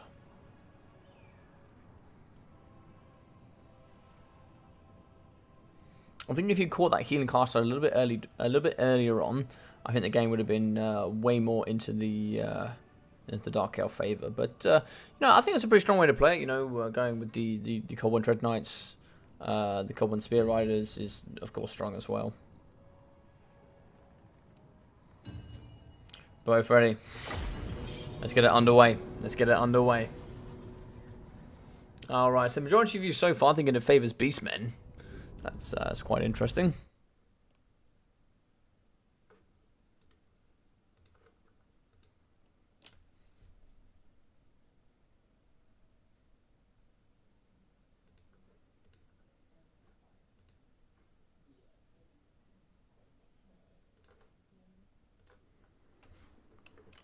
Alright, so we are going to be on Galbaraz.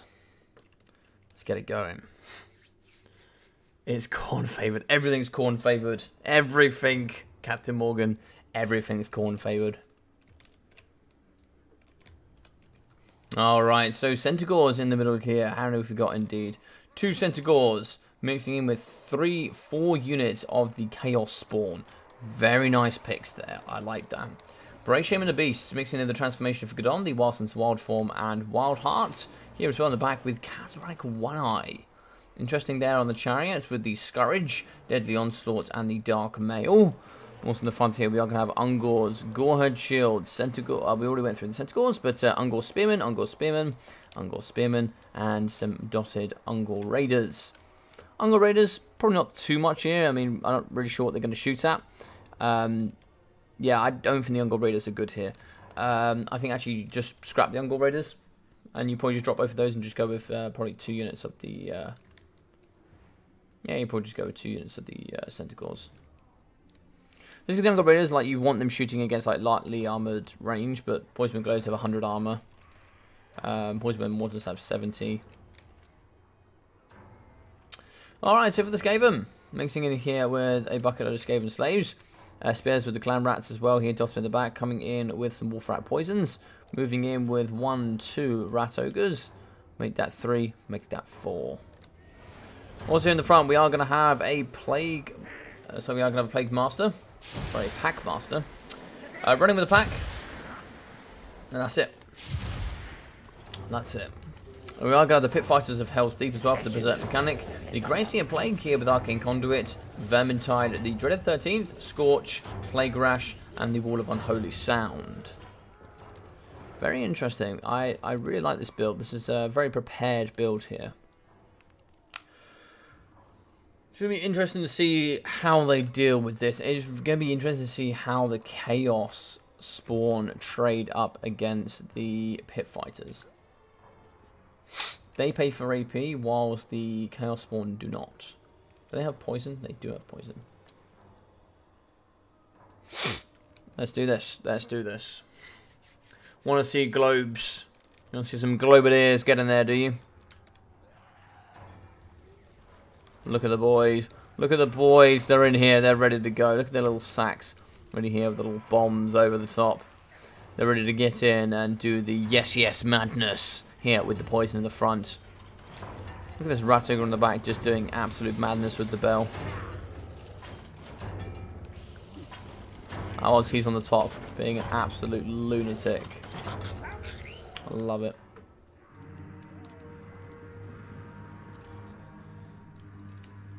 So, Globe's going downtown.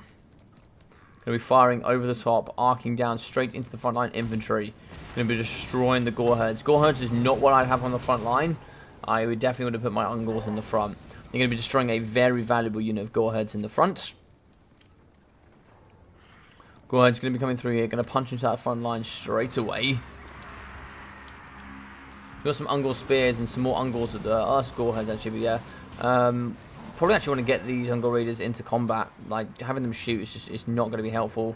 They'll do some damage against poison wind guys, but they've got 100 armor. I don't know. I just think they're not that great, really. But the volleys are coming over the top. Let's have a look, see what we do here. Looks like a miss there, actually. Manticore here on the right-hand side for the Brave Shaman of Beasts. If she were to get in here, I kind of want to see that Manticore get in and do some pressure on top of the Glacier Plague.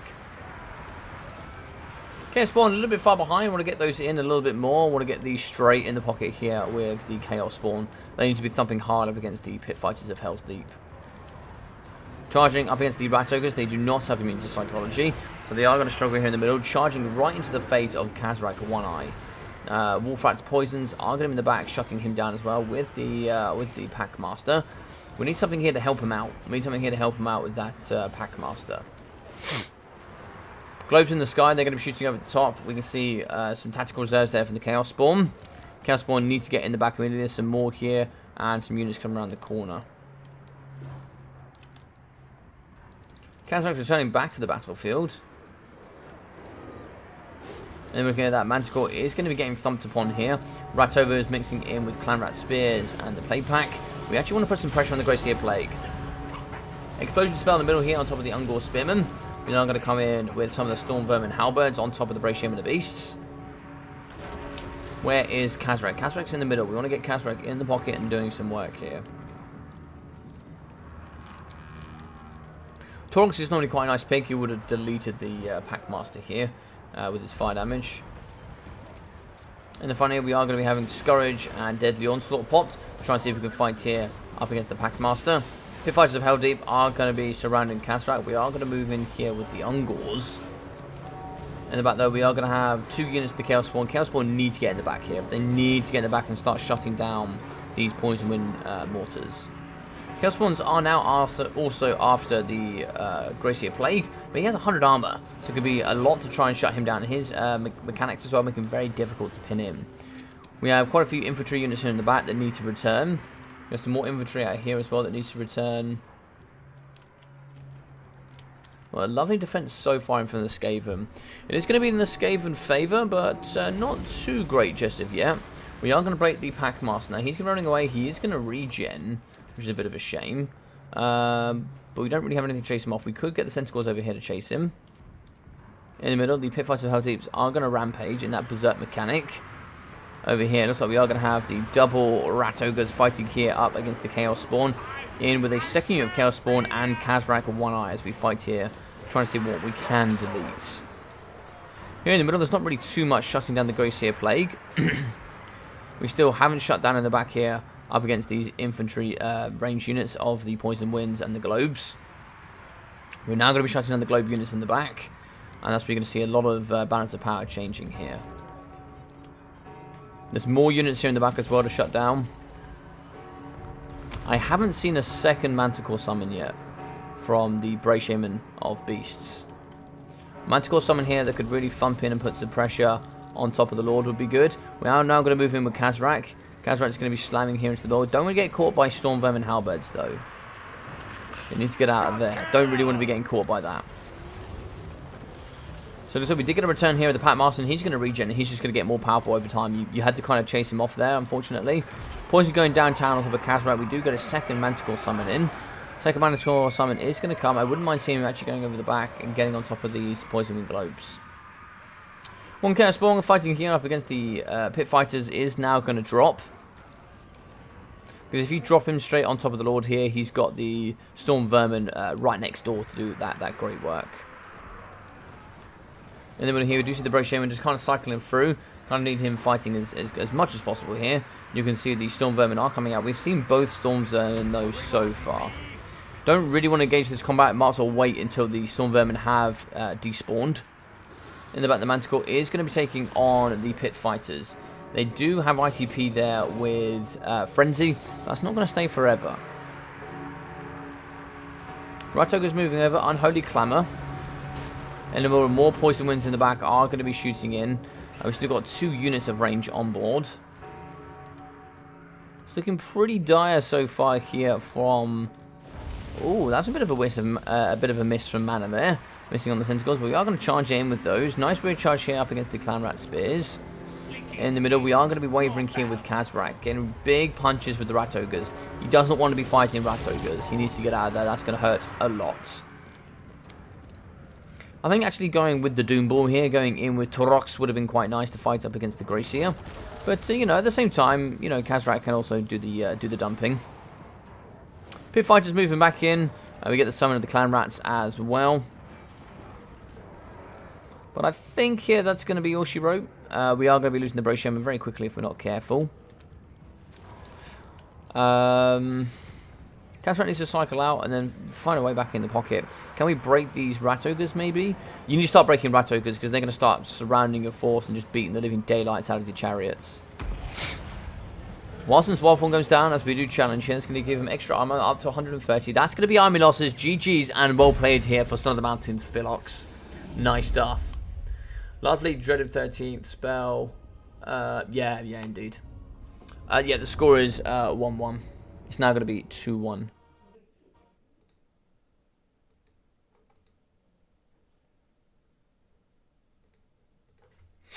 Oh, I thought my OBS crashed there. I was like, no. So that's going to be 2-1 there to Philox. GG's and well played to him in the final there, in the semi-final, doing really, really well. 703 there for the Gracia Plague. 1,000 there for the Packmaster. 39, 27, 125, and 15 there for the Skaven Slaves. Spears. 301, 380, 470, and 160 there for the Clan Rats. With the Globes in at 340 and 950. 1,100 and 850 there for the Poison Wind Mortars.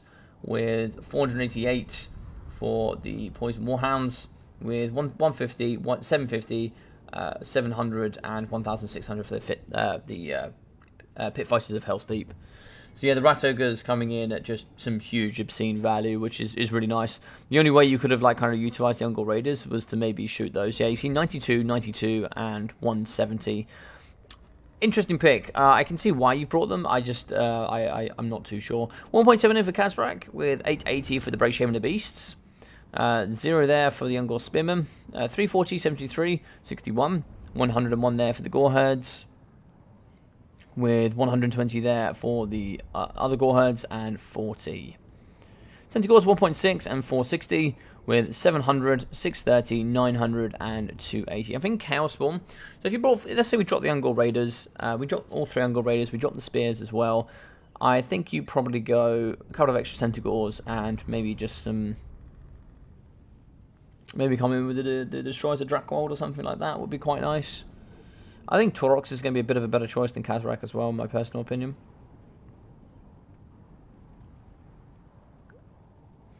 Braceshaman the Beasts, it is a nice one. It is a nice one. I like the Warson's Wild Form on top as well. Kind of partnered up quite nicely. Might have been, what could have been that? What could have that been utilised on?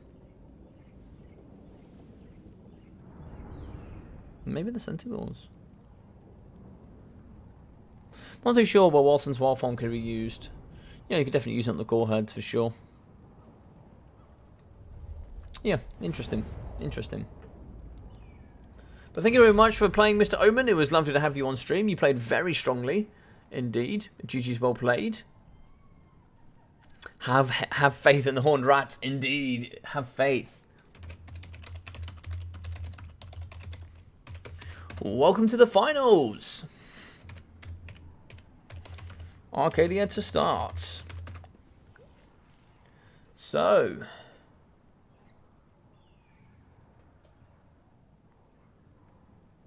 my hands are shaking from all this micro. Yeah, that was a lot of micro. That was a lot of micro. But GG's well played, man. Strong semi-final there. Strong semi-final here between these two. Very strong.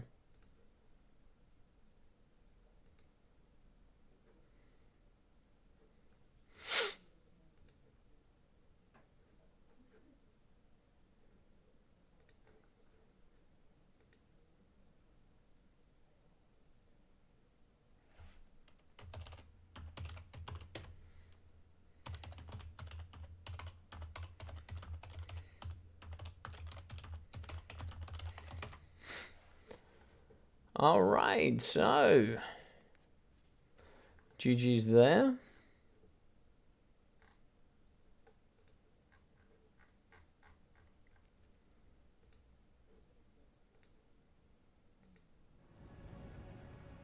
Alright, so let's move in here and start changing the scoreboards. So we are going to be in the final. We are going to be the final here between Son of the Mountains, Philox, and Mr. Arcadia.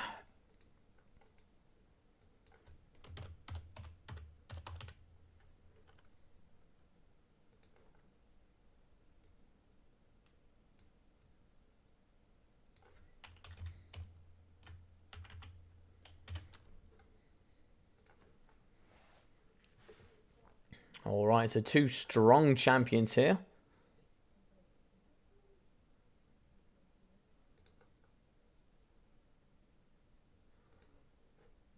Let's, sorry, I've got quite a few pings here. Let me just double check everything's okay. Yeah, cool, everything's okay. Sweet. Any other questions? No. Cool. Right, into the final. So these two are going to start starting out on Altdorf Outskirts. Second map will be Astilian Tomb, moving into Karak Asgal, Prague, and then the battle for Itza as the finale. So yeah, let's see what we've got going on here. Chaos, Ban, Counts, and Beastmen. Ooh. Interesting. Means he can't use his dreaded Skaven. We could certainly see a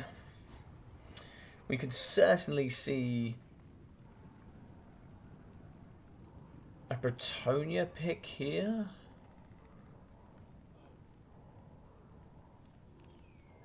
Yeah.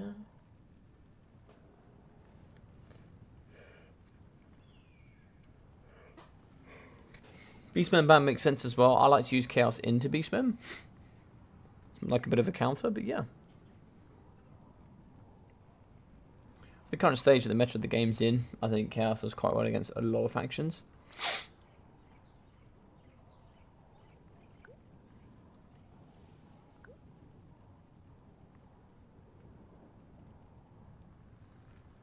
On Altdorf Outskirts as well, it can be interesting using Chaos. Alright, so there's like 18 votes to think that Beastmen is heavily favoured against Skaven. Yeah, I could agree so.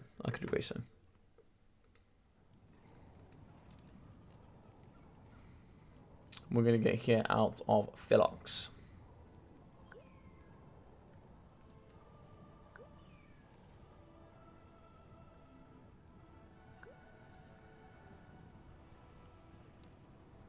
Oh. Okay. Cool. Skaven into Chaos. Well, Skaven's first matchups, I think. Chaos, Norska, Beastmen. Yeah. 3 week matchups for Skaven. But I'm sure he's had good practice in those matchups. So, alright, what I'm going to do, quickly grab a drink, and then we'll kick on with this nice, beautiful game.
Alrighty, we're ready to be kicking off then with the first game of the final.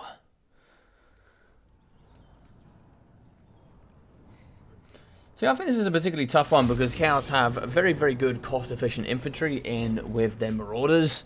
They butcher all clan rats and Skaven slaves. It's a pretty rough time, I think. It's a pretty rough time here for the big bad Skaven. Children of Chaos certainly do suffer under the low-tier infantry in from the Chaos. And when you bring into Chaos Warriors as well with all that armor, it's tough. It's tough to break them down. It really is tough. You can't kite them with runners because they normally come in with silver shields. Unless you're going to invest in Storm Vermin, but then you need halberds for AP. It's a pretty dire situation. You have to use Rat Ogres, you have to try and overwhelm, and then use some weapon teams in with globes, mixing in with Globadiers as well. It's a pretty tough one. This is a best of 5, Mr. Quality. Best of 5. The basement game was awful for me. No. You played well, dude. You played well. There was a couple of units that I was surprised you brought. There was a couple of units that got left behind, but apart from that, fine, dude. Totally fine. Totally fine.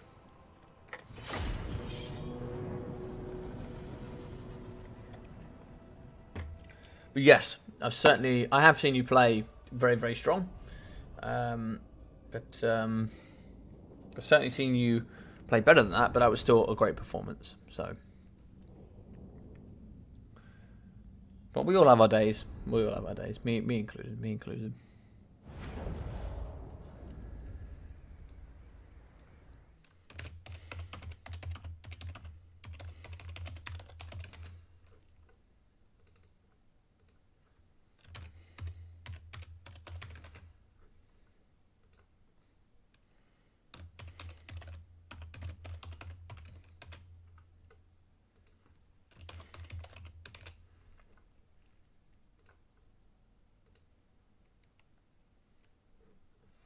So, ladies and gentlemen, who we support today? Who is, well, not even your money on, but who would you like to win the final? That's the question.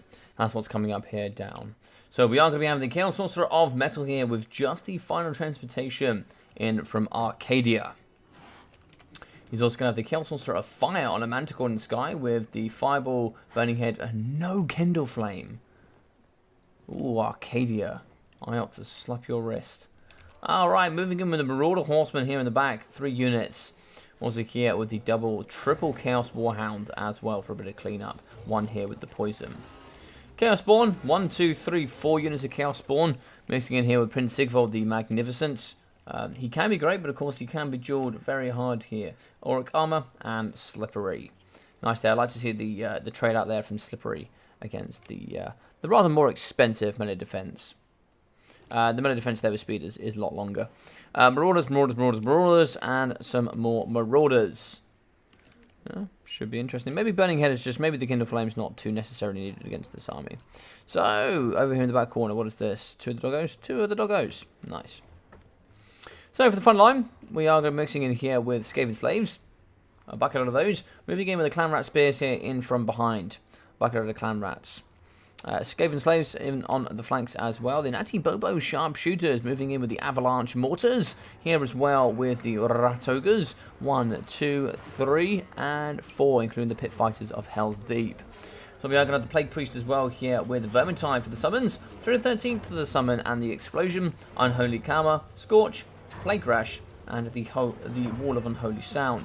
Arcane Conduit as well to really just burst out all those spells. We are going to have the Brood Horror here, mixing in with the Pack Master, with just the running with the pack, giving restoration in a 30-meter radius. Yeah, should be an interesting final. I never played Arcadia. I'll go Philox. All right, Arcadia is a new player here in the scene. Strong one indeed. I think he'll be. I think he's attempting to join a clan, and he's a very, very strong future player for sure.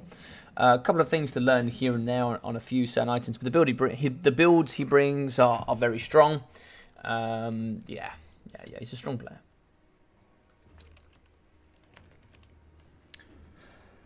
Bold of you to assume I'd cheer for you, Logic. I know. I thought I'd throw my name in there. See who's backing me to win this scrap that I'm not even playing. Arcadia in for Aldelmo. We've got a bit of support for Arcadia here. We've got a bit of support as well from Mr. Quality Chart for Arcadia. Quite a bit of support there. No one's supporting me. Sad face. Sad face. No. There's one of you heroes out there. I'll add 10 votes. 10% of you voted for me. There's one hero in there. One hero. I know who you are. I know who you are. You're an absolute hero.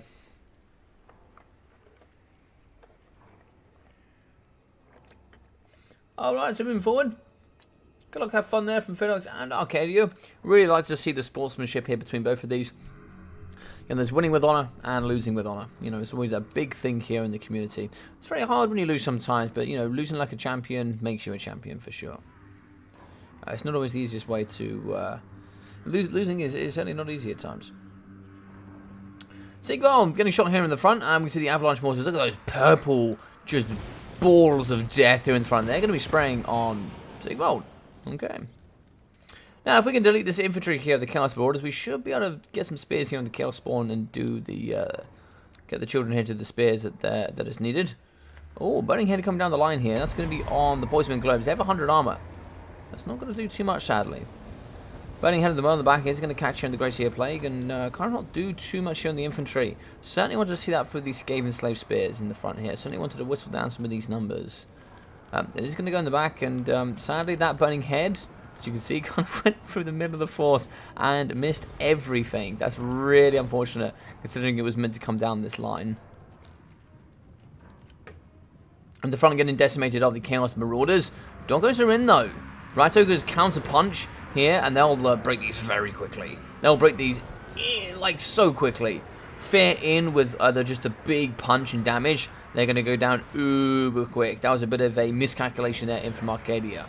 His dogs are going to get broken and pushed off, but a valiant effort indeed. Thought he might try and see if he can catch his opponent's micro there a little bit out. Lovely damage in the front here from the Globes. Doing some amazing burst damage here in the front up against the Marauders. Moving in now with the Poison Wind Globe it is. Pocket is opening though. The pocket is opening as we move in here with the Chaos Chariots. Just the one here today. But we can certainly get those into the middle. Don't want to be firing through the front here. Want to be ignoring that infantry and cycling through. You can see here the Skaven Slaves are mixing in with the Rat Ogres, punching out the front line. But now they're going to be fighting up against Chaos Sworn with a little bit away here from their front line. They're not going to get really any of that support that they kind of desire and crave. In the front there, very weak, is going to be the Chaos Marauder Chariots. I'm sure they were going to snipe here by the Nasty Bobo teams. Burning Head is going to come through. I don't know if that's misplay. Maybe that was a misplay? I'm not sure if that was a misclick. I'm not sure if that was a misclick. Burning Head is going to catch the back here with the spears. That will do some damage. You can see, even just going through one little part, actually did quite a bit of damage there. Over here on the left, it looks like we were actually going to be getting a Warp Lightning here on the floor. Oh no, it's going to be a summon. The explosion summon of the Storm Vermin Halberds. Is going to nearly miss there.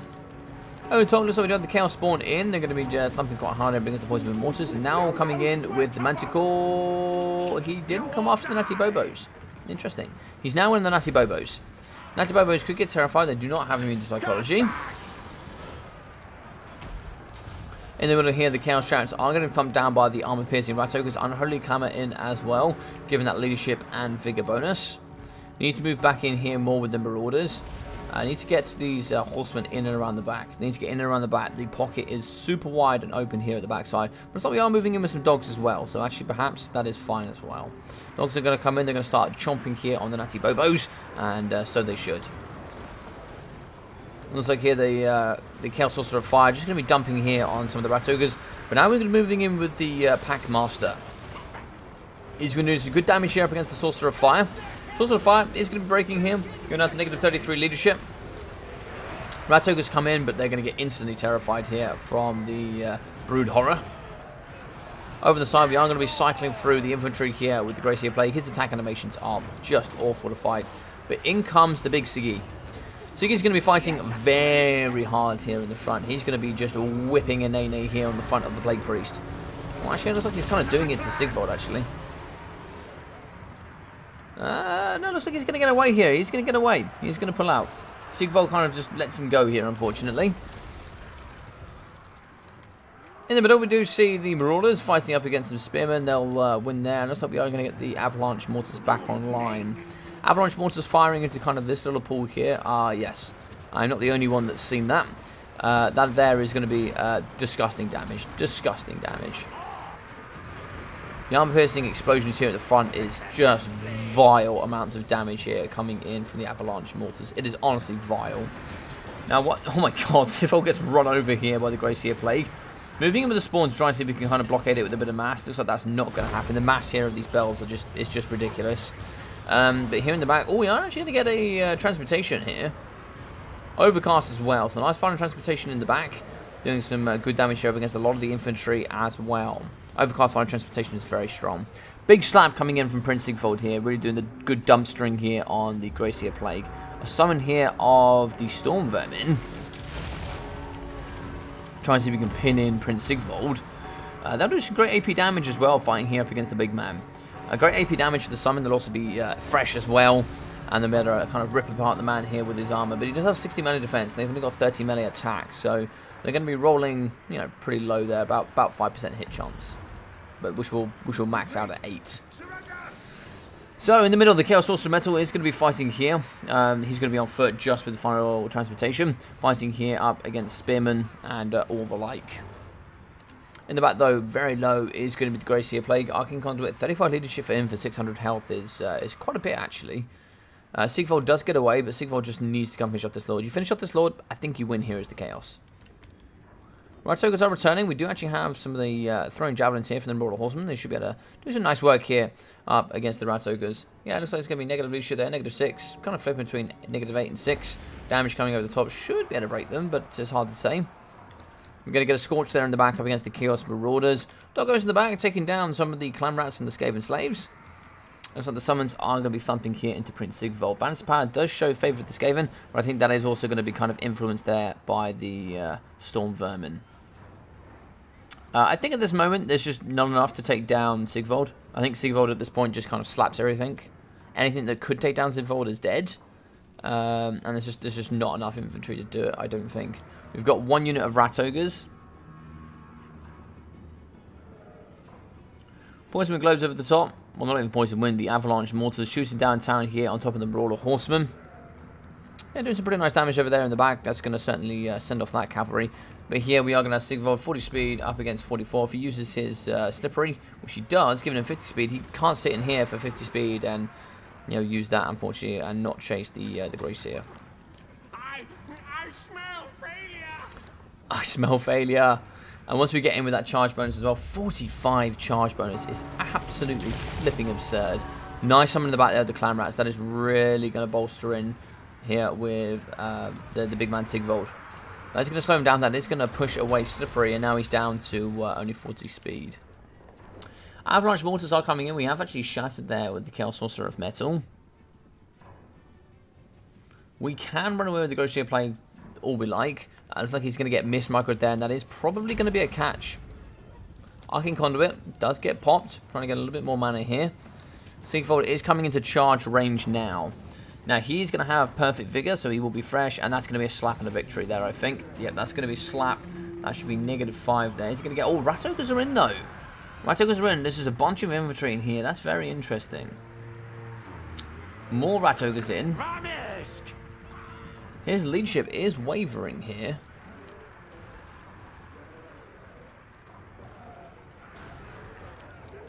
There's a lot of negatives here. There's a lot of negatives. Once that summon goes, though, it could be certainly more difficult. Exhausted here from the Grey Plague. He's going to be wavering. Exhausted, -74. Flank secure, inspired by ability. 14 leadership. Sigvold is going to be slapping the living daylights out of all of this, though. A lot of the Skaven are going to break, and they're going to cause like mass routes in here. So because Sigvold is going to be winning, he's going to get bonuses into combat. We're now going to be popping Slippery. That's going to give even more advantages in combat. We now need to fight here up against the Packmaster. A hit gun down on the Packmaster is going to be quite nice. We could probably get some big hits here for Sigvold. They flee, we run. It's going to be pretty close here, I think. Packmaster is in trying to do the damage. He needs to turn and hit this Packmaster. He's going to be at, yeah, he's going to be at healing cap now. I think Sigfold might lose this. He's just not hitting this Packmaster at all. Let's get a look here. So the Packmaster's kind of using his charge all the time. And he's kind of punching Rat Ogres at this moment. He really needs to slap this Packmaster or kill the Lord. But he's kind of, unfortunately, doing neither at this moment. A bit of a miss there, actually slamming into his own troops. Sigfold, 2,400 health, I think is going to very soon be able... Oh, he's got out. He's got out. Can he slap in the back here up against the Grey Seer Plague? That is his one win condition, is get on that Grey Seer Plague. That's slippery. That is slippery, but he can't get out. Oh, he might be pushed here. He might be pushed. Can he get out? Can he get out? Nah, he's going to be fighting in combat. He's really struggling to kill the Rat Ogres as well. Like, get successful kills here on them. This is the way to beat Sigfold, though. You just pin him down with infantry and you just slap the living daylights out of him. Yep, GG's well played there. GG's well played. Really nice stuff there from Philox. Very, very strong. 240 there for the Grey Seer Plague. 1,880 there for the Packmaster. What's that? 80, 240, and 40 there for the Scathed Slaves. With 380, 250, 317, and 150 there for the Clanrat Spears. 350, 990 there for the Poison Wind Globes. Only 370 there for the Natty Bobo is quite interesting. 1.4k there for the Avalanche Mortars. With 850, 2,240, 570, and 630. 1.9 in for Prince Sigfold.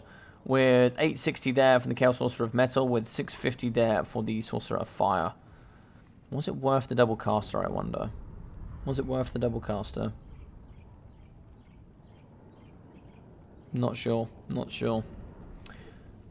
420, as well as 227, 208, 43, 46 there from the Chaos Marauders, with 420 and 275 there from the Marauder Horsemen, 272 and 20 there. So 1.8, oh, very nice value there from the Wolves. 19 and 247, 512, 1,020, 788, and 499 there from the Chaos Spawn.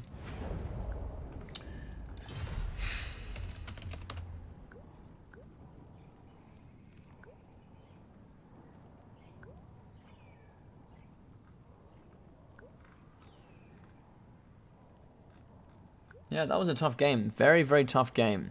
So, we are going to be moving on to Astilion 2.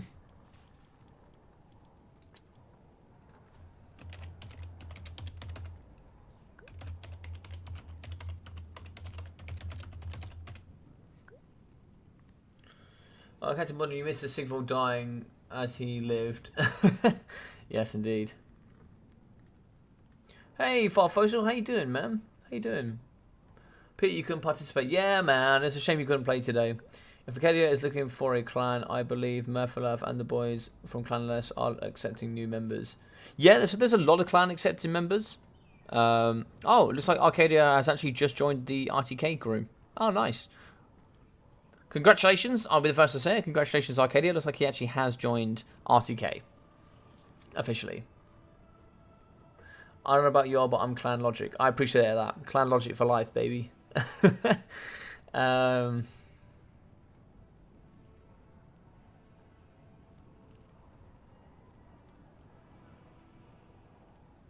Forsaken are very nice. Forsaken are very nice. I think it's all in or not at all for Forsaken. But yes, Forsaken are very nice.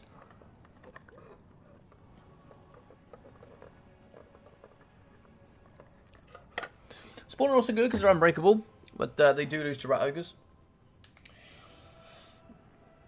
With a bit of pressure from some range. And they'll also lose to like Clanrat Spears and stuff. Just poking them with no armor can hurt over time. So, it looks like Dark Elves ban Dwarfs and Lizardmen. I don't know why people are banning Dwarfs as Dark Elves. Not too sure. Not too sure. Interesting one. Looks like we're going to go Britannia. Yep, that's a pretty good way to play it. A pretty good way to play it. Clan Beat Boot. Boop. Just Rat Boys. Yeah, Forsaken and Chaos Warriors are cool, man. Forsaken and Chaos Warriors in this matchup are cool. Yeah, they do quite well. I don't know if you're going to go Forsaken, though, you need to like go all in on Forsaken. For sure. For sure. You missed Sigvold getting absolutely cleaned out. Cleaned out. But yeah, there's a bunch of clans, guys. So if anybody here does want to join a clan, my advice to you is don't just hop into any clan immediately. Don't just hop into the first clan that offers you. There are a couple of clans I need to have a word with that have been doing some stuff behind the scenes that I'm not happy with when it comes to some of the new players here. But as a new player, make sure that you take your time exploring all the clans. Ask yourself this question when you're going for a clan: what do I want out of this game? What do I want to see from this game? Do I want to be uber competitive? Do I want to have fun with a bunch of friends? Do I like memeing? What is your element that you like about this game?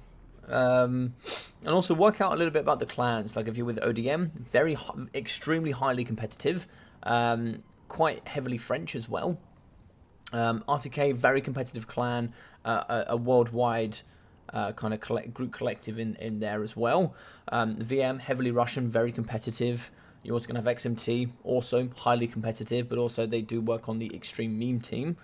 You have other clans like LS, a new competitive clan coming up here with Murph Alurf. He is, how would I describe Murph? Murph is kind of just like a competitive Warhammer streamer. I wouldn't even say he's a content creator. I'd say he's just like a competitive Warhammer streamer. He kind of just like casts himself doing tournaments and then kind of casts himself doing just him training, essentially. And then kind of like him working on Clan LS is what I would say. So he kind of does like that aspect of things there. And you've got Aimer as well, which is another clan that, a lot of them are friends and, they've kind of built a friend clan together that's, they try to be competitive. GGX as well, quite heavily German. They like building a clan together, for sure. What else have we got? DBD. DBD is a fantastic clan of just a group of guys that love to have fun together. We're just kind of a group collective that just enjoy playing the game to a good level of competition. Nothing too high, but we're there for fun. We're there as a group of friends that like getting together and playing for a great time. There's a bunch of other clans on here as well. Which ones you recommend to join? What would you like to achieve from this game, Farfo? So what is your main element in this game? If your main element of this game is to be competitive, then I would strive to be with one of the competitive clans. There is no one clan that I can recommend for you. If you can tell me what you would like to receive from this game, I will then tell you where I think you should go. So where would you like to be, Farfosa? Would you like to be uber competitive? Or would you like to just have fun? Or what is it you want out of this game?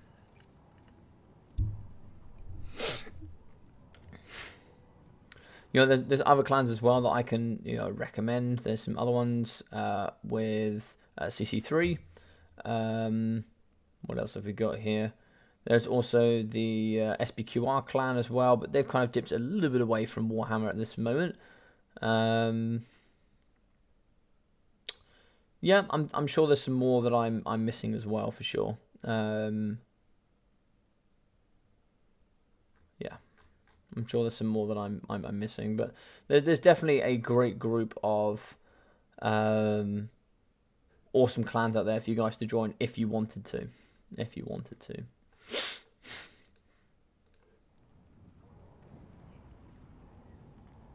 No worries, Farfosal, no worries. Yeah, if you want to be competitive, I would recommend ODM, VM, RTK, XMT. They're your top 4, like, truly old school, really competitive clans. Is where I would go if you want to be competitive. If you want to have fun and you want to get more involved, there are some that are up and coming competitive, like LS, Aimer. CC3 was more competitive, but I'd say less so now. I'd say they're more chilled. BBB as well, but BBB's become much more about content creation rather than actually developing a competitive scene. Oh, and how can I forget Son of the Mountains? Yeah, Son of the Mountains, a heavily Polish community. Sorry, man, I cannot believe I forgot Son of the Mountains. Son of the Mountains, heavily Polish community, but they're amazing dudes. They're amazing dudes. They're a really, really fun clan, but also competitive, for sure. I'll actually throw Son of the Mountains up as a competitive top tier clan, as one of the top 5. Yes, 100% what Quality Shah said. Go find out what they represent. Find out what you want first. That's the key thing. Find out what you want. Once you work out what you want, go find out which clan represents what you want, and then go hang out with them. If you like them when hanging out with them, and they represent exactly what they say they represent, and you're happy being there and you enjoy being with those people, then ask about joining. But first, you must work out, what do you want? What do they offer? Do you like them? Then join. In that order specifically. If you do it any other way, you're going to find, you know, some disappointments. There have been some people that have joined from clan to clan. Understandably, there's been a couple of things going on that I'm a little bit disappointed with one or two, but we won't get into that today. But Questing Knights here in the front, AP with good immune psychology, going to get getting in the front line there, doing all the work. Battle Pilgrims mixing in with Men-at-Arms. Men-at-Arms with the polearms as well for the anti-large and armor piercing. More Men-at-Arms mobs. We are going to have the Holy Wardens of Las Maisontal here. We are going to have the Beryl Dondarians of the Bretonnian world here with the flaming swords and of course those magical hammers here in the middle. Mixing in with some more polearms, more Men-at-Arms as well, and some more Questing Knights. The Companions of Cunel here in the back for the fire resistance, I believe. Yes, 25% in with ITP, anti-large and armor piercing. Look at these boys. They look serious. They look mean. They look ready to rumble. And with Fey Double Paladin, this is going to be the special here. With the Chalice of Potions, the Favour of the Fey, the Arcane Conduit, Dwellers Below, Earthblood, and Mist of the Lady. In with the Paladin here with Guardian and Foeseeker. With 2 Guardians, you've built an illegal build.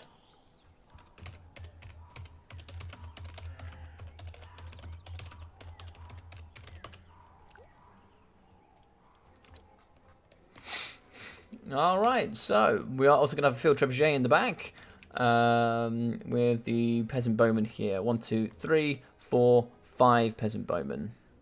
1 Pox Arrow.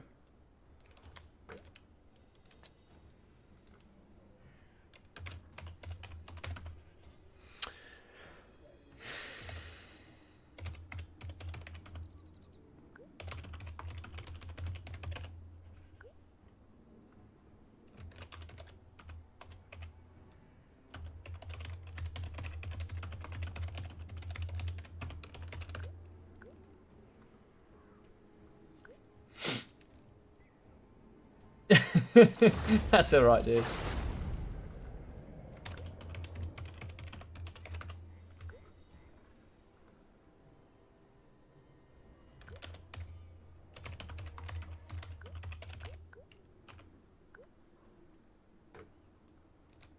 That's so fair, huh?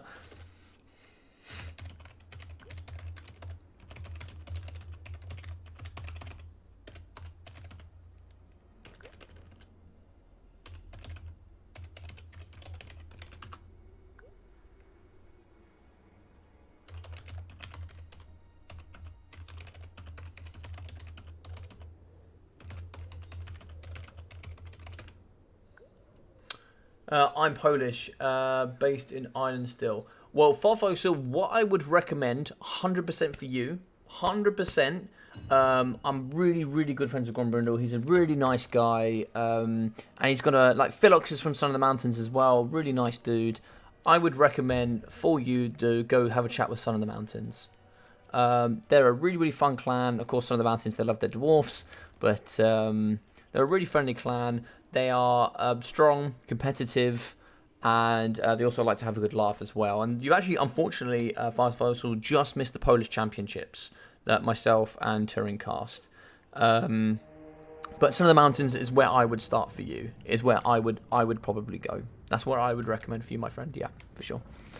So, we're going to have a couple of knights here in the front, 2 units for those guys, making 2 more here on the left-hand side as well. In the sky, we're going to have Marathi, of course, double Manticore, mixing in with Bleak Swords and Dread Spears here, dotted in the front line, also with some Witch Elves, darted in with 2 of the Dark Shards. In the sky here, we are going to have Marathi here with the Soul Stealer, the Heart Rend of the Dark Sword, the Enchanting Beauty, Greater Arcane Conduit, Spiteful Conjugation, and the Life Leeching.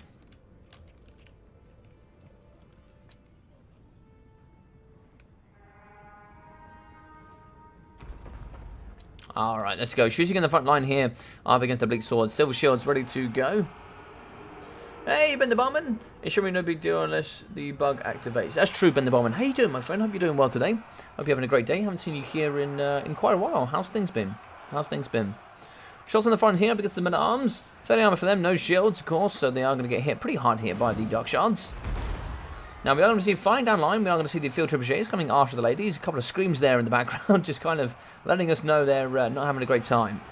In the middle, we are going to see some nice terror outs here in the back with the Peasant Bowman, terrifying here with the double frame manticores.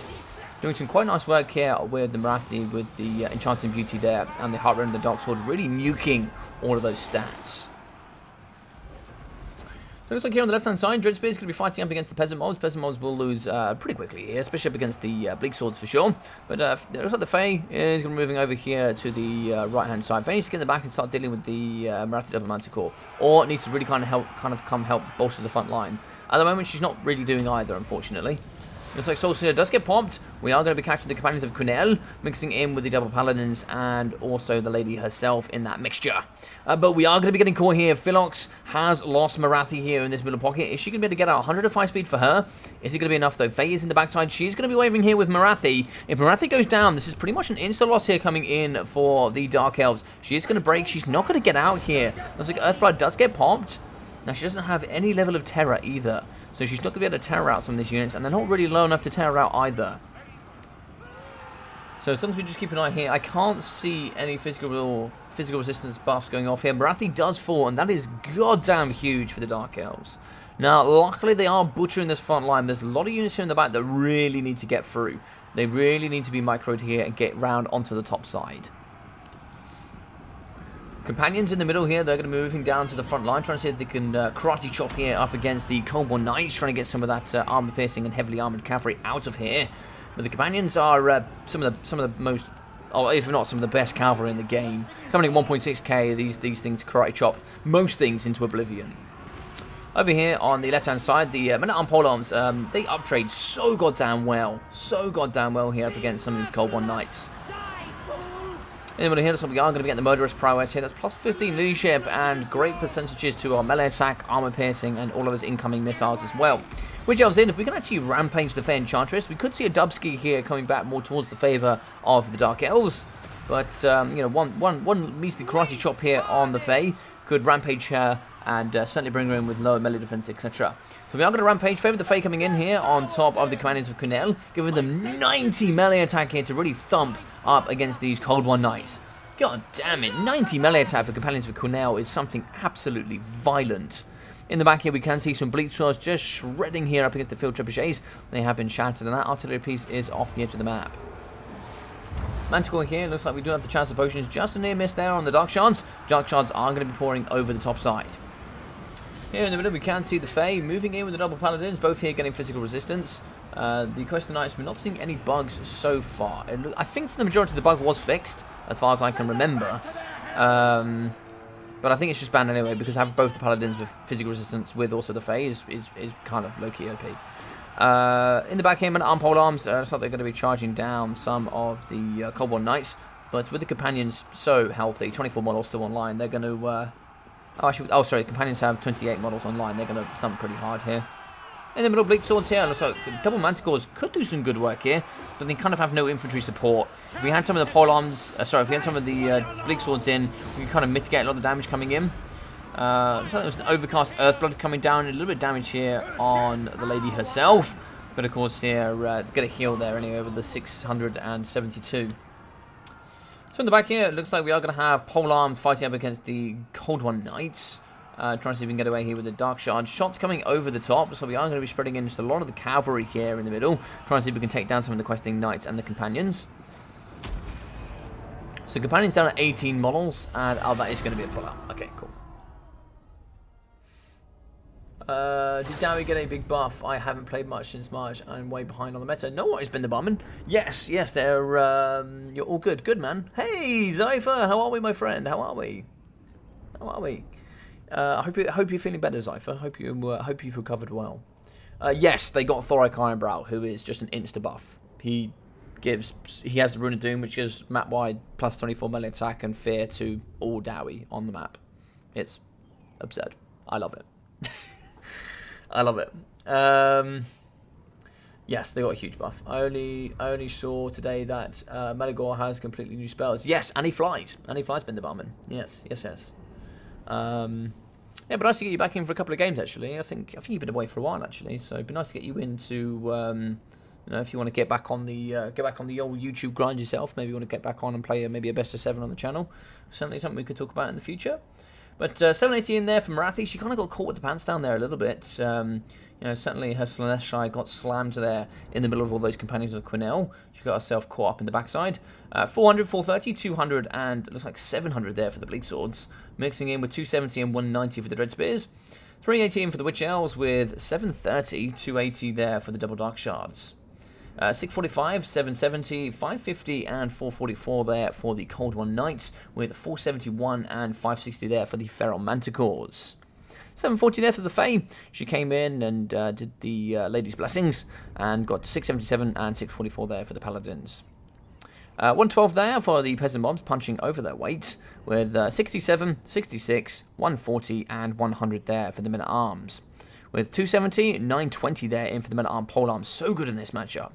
With 400 there for the Battle Pilgrims and the offspring of Bomberic Dungarian with the Holy Wardens of Las Maisons coming in with 387. A little bit under their mark. I think they cost 800, maybe 850. So 132, 400, 150 with 480 and 200 there. Getting shut down in the back there by those Manticores with Marathi, but of course Marathi getting caught out a little bit. But 2.3 and 1.6 there for the Companions of Quinel. Yeah, Questing Knights are just still OP. Especially with the Cav Beta coming in and being fixed now and being permanent in the meta. Companions and some of the Knights here from Bretonia, man, they thump. They thump so hard on the whip. But yeah, 180 there for the Field Trebuchets as well. You know, getting expertly shut down there by the Dark Elves, but Arcadia really pulling it back here.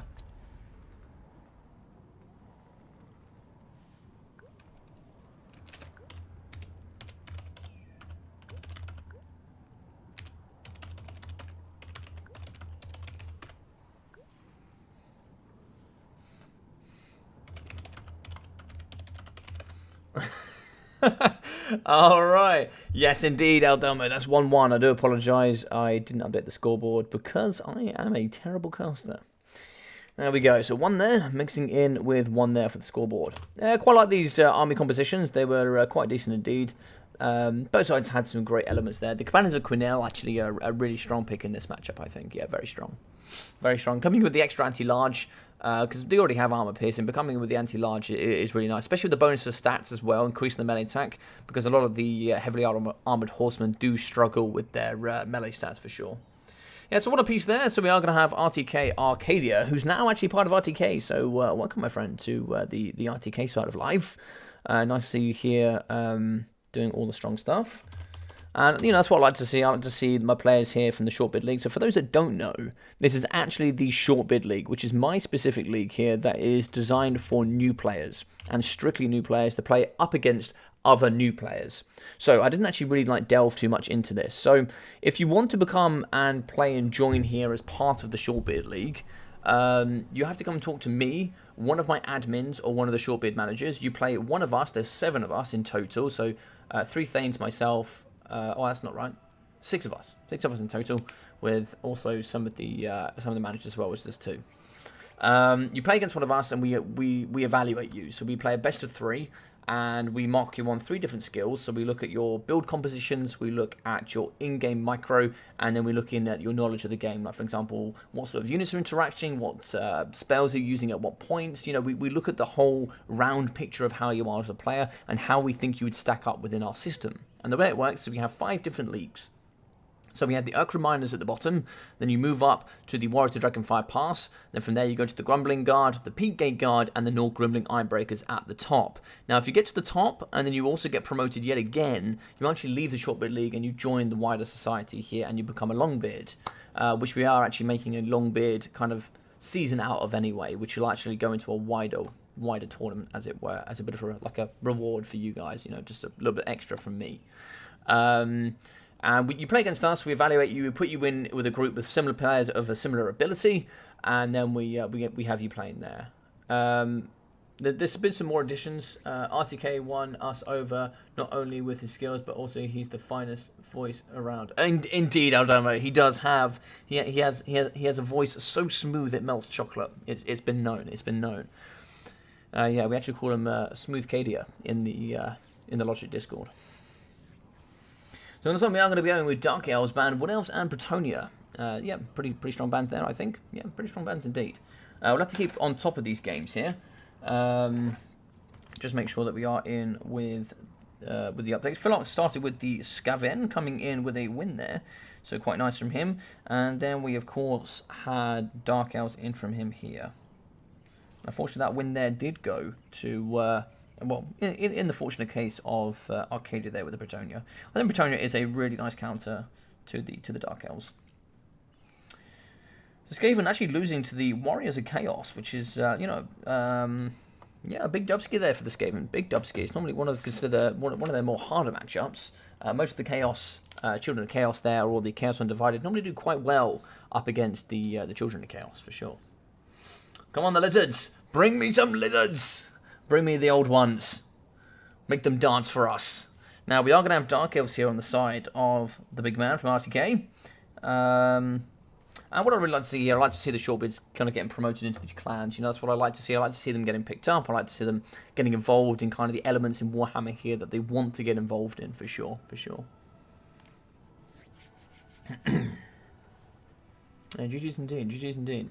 Yeah, so once you come play us, we then put you in your leagues, and what you do is, there might be a league of maybe 5 or 6 players, and what you do throughout a 3 to 4 week sort of season is you play best of 3s against everybody else. So let's say there's 6 of you, you'll play 5 best of 3s over 3 to 4 weeks of time.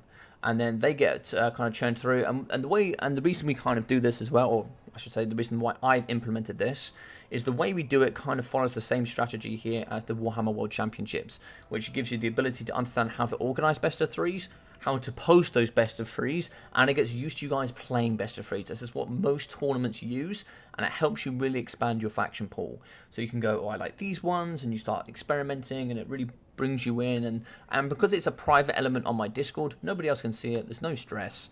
It's only me, the managers, and the Thanes that can see what's going on there. And we're only there just so we can help you make sure that kind of show runs smoothly with the league. And then we do the tournament, so it gives you tournament experience that runs almost identically alongside my Battlemania, which is pretty much you guys can have some tournament experience going forward in the future, where you guys just kind of know how challenge works, how it kind of interacts with Discord, and basically I'm just trying to give you the experience here that you can do the WWC, which is the Warhammer World Championships, and then you can do other tournaments that Turin, myself, Ducky, H1 Sun, Human Boy, and a bunch of other casters here that we all host. You know, there's a good number of us, and we'll be seeing hopefully some great stuff here on Warhammer 3 for sure.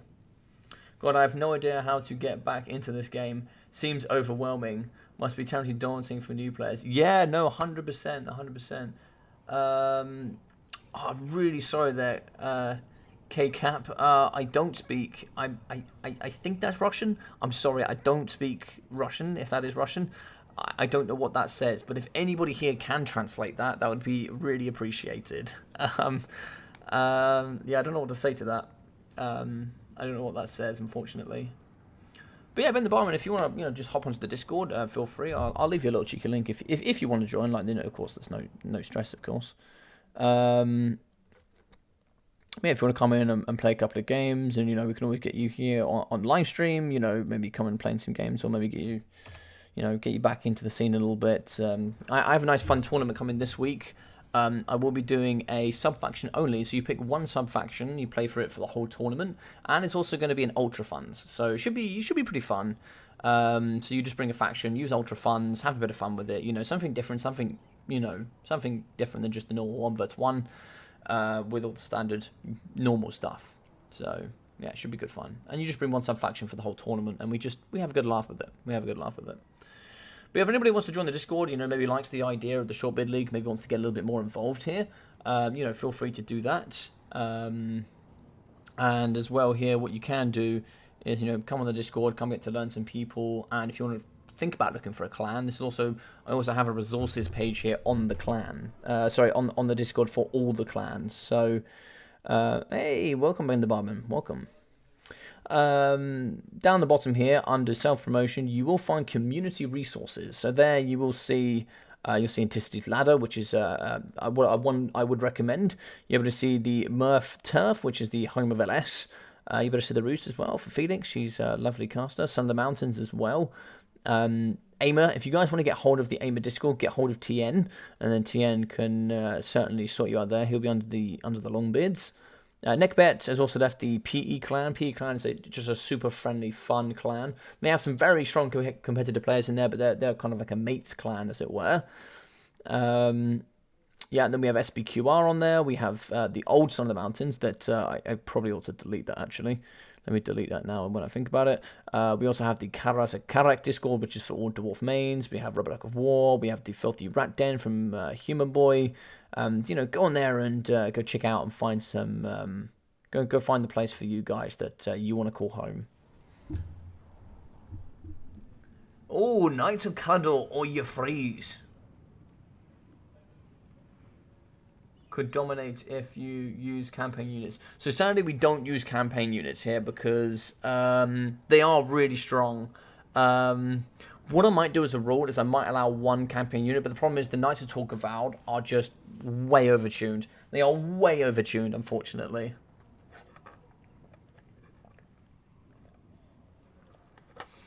I played a lot last year. It just seems there's so much info I'm behind on. Yeah, I actually saw a lot of you play on, like, I saw you play on a lot of Duckies tournaments and a lot of Turin's tournaments, yeah, for sure. I saw you play quite a bit, Ben the Bum. Yeah, I mean, if you also want to hop in and jump in VC and we can just talk, and I can try and catch you up the best I can. We can certainly do that as well, my friend. We can certainly do that. This over, I am in and out. It really is. I started playing last month and it's really very daunting. Without the help of CA Duck and players like Rider of Rohan and Visa, I'd never be able to start playing. I mean, yeah, Dog. I mean, you know, you've also come onto the scene. I'd also like to see you, Dog, coming in and playing with the Shortbeard League next year. I think that would be a really good step up for you. I think that would really bring some... Because you've got great quality and great potential, I think. I think if you were to join into the Shortbeard League, I would certainly be able to place you into the correct section, and I would like to get you in there playing, and, you know, just getting a little bit more comfortable with the game. And then when you play more games, it's more comfortable. But certainly playing on live stream is certainly daunting. But this is the nice element of the tournament scene here for this Shortbeard scene that I'm doing, is when you guys come on here and you are playing with, you know, you do get to the final, which we've seen some crazy upsets. You know, we've seen Warrior Dragonfire Pass winner here with Undead. He came on and won the whole tournament in our very first tournament. Oh, I didn't change the map. Nuts.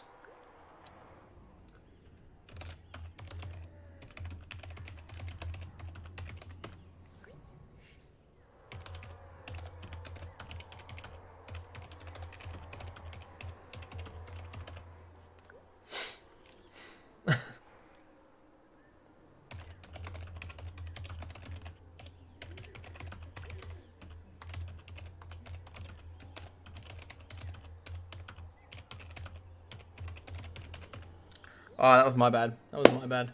Yeah, I'll certainly join the Shortbeard League soon. Cool, man, yeah. I definitely need to start watching more YouTube again. Nice, man.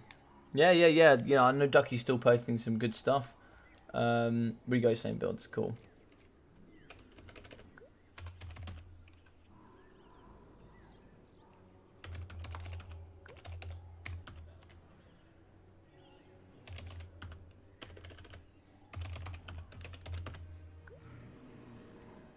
I thought Dog was a Shortbeard already. Not yet. So the only way you can become a Shortbeard is if you have to play against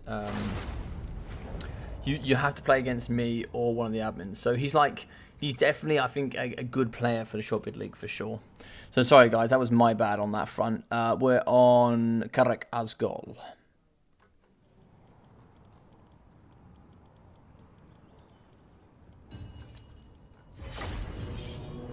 There we go. Karak Asgol, we're ready here. Hey, Steve B, how you doing, man? It's very daunting. It was the first tourney I played and got steamrolled. Still fun though. Steve, what's your name on the tournament list? Because all of you guys share different names. Was it Sean? Is your name Sean? Or you Baron? Or you Butcher Warrior? So, Sun of the Mountains is for dwarf players. Well, they have some strong dwarf players, but no, anybody that plays can join Sun of the Mountains these days. It did definitely used to be a dwarf main clan that was heavily Polishly influenced, but no. You don't have to be Polish. You don't have to be a dwarf player. A lot of them do play dwarves for sure. But yeah, they're they're a fun group of guys. It's just a competitive clan now. Yeah, for sure. Butcher Warrior. Oh yeah. I mean, dude, I saw you play, Steve, and dude, you gave me a challenge, man, with your Dowie. You gave me a challenge. Steve, actually, I reckon you'd like the Son of the Mountains guys. They love their dwarfs. Dreadspears here, 2 units in the front, mixing in with 3 Bleak Swords, 4 units of the Scourge Runner Chariots. Mixing in also with the Hellebronai, Morathi here with the Doom Bolts, and all of that good stuff, yeah. With the Wand of Caradon. Moving in with the Double Manticore and the Double Canine Assassins here. Ooh. One of them with a Black Lotus. 44 seconds of negative 16 leadership is actually pretty gnarly. That stuff's going to bite you in the night.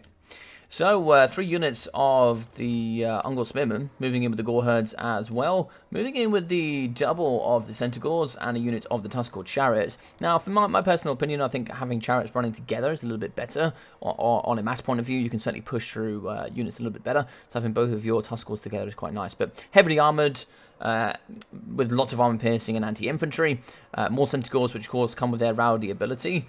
Rowdy actually, is rather expensive on the CP. That's why you'll see Balance of Power sort of tipping in the Beastmaid favour before we even start here. In the back, we are going to have the Gorgon as well. This monster is honestly so good. 64 speed, anti-large armor piercing, 520 armor piercing weapon strength. Strength from flesh, that's regen of 8 per second when in combat. And if it breaks and you fight it off the edge of the battlefield, if you don't do any damage and you're still engaged in combat, it will regen. So you do have to be seriously careful there. So Morgan the Shadow Cave in the back here with the Stave of the Ruinous Corruption, the Call of Violence, the Spirit Essence of Chaos, and of course that mental amount of regeneration. Morgan is a big pick here because of this reason, 75% missile resistance. Now that's not just he makes himself 75% tankier, it's multiplicative. So it's actually going to make him, some of the region probably somewhere between 6 to 8 times tankier against missiles. Also here with the magic resistance, making things like Fireball do 95% less damage, which is huge. You just can't snipe him. You just cannot snipe him. Traitor Kim and the Bestial Surge coming down here for the Brave Shaman of the Wild. Very competitive pick indeed. Very competitive. So big bolts coming downtown here, moving into the Tuskor Chariots. You're going to get a couple of the anti-large and armor-piercing shots to the face here from the Scourge Runners. A lot of these actually used more as a bit of a kiting tool rather than actually, they're still definitely used as a chariot tool, but a lot of these brought for their anti-large shots. Oh, very nice. We're going to see a Soul Stealer going downtown early here on the Centaurs in the back. Centaurs are going to definitely struggle to find a place called home here. We can see in the middle here, we can see a couple of the Dreadspears just in the middle. That's where you're going to be having your Centaurs coming in the most. Bit of a side charge coming down here wouldn't be too bad. You will take apart Dreadspears over time. But fighting up against the Hellebronai in the back here with that great melee defense and poison. 52 melee defense is absolutely huge, but you certainly will struggle there. In the middle, we are going to instantly terrify the Centaurs here with some nice push with the Ferromanticores. Moving in with Morathi as well with those debuffs is very, very strong. Dark Elves for me probably one of the easiest, if not the easiest faction to learn here as a new player. In the middle, Ungol Spearmen. They're going to be diving in, doing the good work here for the Chaos Gods. But here, I do like the Destroyer to Drakwold coming in with that extra 17 melee defense, going from 30 to 47 with poison on top. Is just so huge there for cost efficiency. So goddamn huge. Gorgon's in the middle though, and this boy slaps cheeks. He comes in just ripping apart that Ferromanticore. He's going to just absolutely dump this thing into next Tuesday. And, is he going to get away? Is the Manticore going to get away? I want to see the 360. Give me the 360. Boom! Right in the backside. The Manticore is going to get away. He's going to leap and bound. He is a puppy that has been well and truly slapped here in the backside. And he was not happy about it. This Gorgon is going to be a problem. It is going to be a serious problem. In the back here, we do have Centaurs charging down here up against the Scourge Runners. We are going to be breaking the Bleak Swords in the middle. We are going to see yet again another Soul Stealer there. Assassin's Trophy as well on Morga. Morga has great regeneration, so you're really not too bothered there about a Soul Stealer in the middle. Although a Soul Stealer on this would have been gorgeous. This would have been so nice here with the Soul Stealer. But actually, instead, we are going to get a Web of Shadows, and this thing dumpsters low model units. It absolutely destroys things like Centaurs, and has a big, profound effect here on Tuscle Chariots as well as the slow. In the middle of the foot player here with the Braceshaman, getting kind of a little bit abused here in the middle actually, getting shoved over left, right and centre. Assassin's Trophy on him. Might even see the Black Lotus in a short period of time, coming in for that negative 16 leadership, but he's getting walloped. Big shame there because the Overcast Traitorkin would absolutely dumpster this pocket. In the middle there, the Ungor Spearmen going to be fighting up against Bleak Swords. They'll pretty much lose that there for the majority. In the back here we can see that the Centaurs are shutting down here up against the Scourge Runners. Looks like here in the middle, so we are going to be getting spells on both. What's going down here? Looks like we have both of the Chaos Spawn summons in. Call of Violence going down for plus 16 leadership. In the middle though, Morga is going to be getting a little bit slapped here, a little bit slapped. Rampaging is going to be the Ferromantical. He got hit in from behind and wasn't particularly too happy about that. So he's going to be rampaging into combat. Getting yeeted a little bit is going to be a few of these Chaos Spawn. Chaos Spawn will actually put a bit of hurting here on Morathi. She's not known for her army. 40 there is, oh my god, 124 leadership for Morathi. What is that madness? Alright, fair enough. In the middle, we are going to be having double Manticores coming after the Gorgon, and yeah, they're going to be hitting home pretty hard. 43 melee attack due to the negative 20 melee attack there from the Heartrend and the Dark Sword and Enchanting Beauty. It's pretty much going to call GG's here to the forces. Morga here is not going to quite have enough slap to finish off Morathi. It's going to be another Soul Stealer in the middle. That's going to be reducing Morga. And as you can see here, Balance of Power is pulling into the red, and being it started in the yellow favour means it is actually in the favour of the Dark Elves. In the back here, the K-Knight Assassin, 800 missile strength there in a 70-meter radius. When they get close, these things are shotguns. They just destroy anything uber close. So in the middle here, it looks like we do actually have some of the Blackhorn Ravagers. I think an extremely strong infantry tool, especially with Rowdy giving them perfect vigor. It's very nice indeed. Call of Violence going down. We can see Morgul the Shadow Cave is getting well and truly dumpstered here in the middle. Negative leadership, negative 57 for him. We are going to be so close to army losses here for the Beastmen. Moving in with the Ungor Spearmen. And we're getting in here with a few of the Gore Herds as well. That's going to be over. That's going to be army losses. GG's, and well played here to Arcadia and the Dark Elves. Alright, so 190 there for Morga the Shadow Cave, with 580 for the Braceshaman of Wild. 301, 160 and 360 for the Spearmen, with 550, 407 and 390 there for the Gore Herds. The Blackhorn Ravagers in at 365. 404 here for the Centaurs, 180, 380 and 313.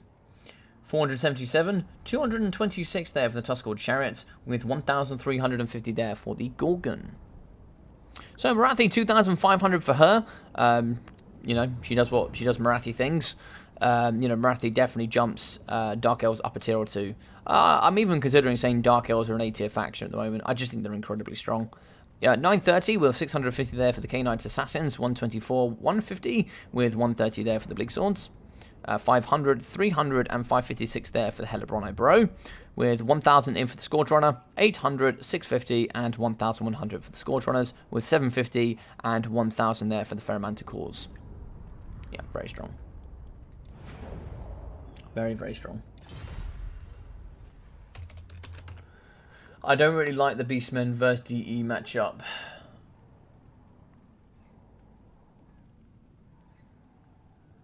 I just couldn't shut them down. Those chariots, yeah. It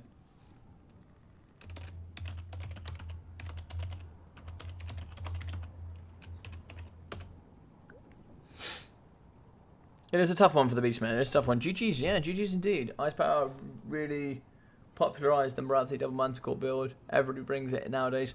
Yeah, man, yeah, indeed. You know, and we saw... I mean...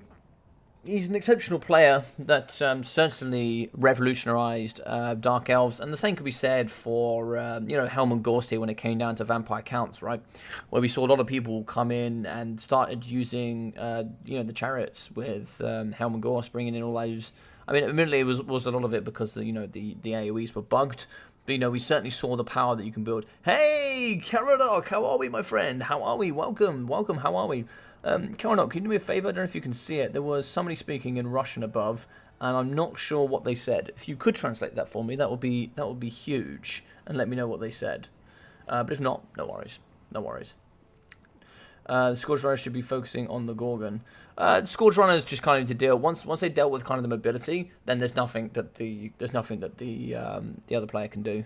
Yeah, for sure.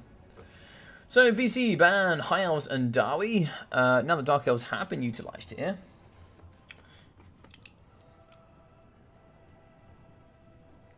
I think Wood Elves is going to be brought here. I would be very surprised if I saw anything else. If I saw anything else, I'm going to be shocked. I will be shocked if I see anything else from Arcadia.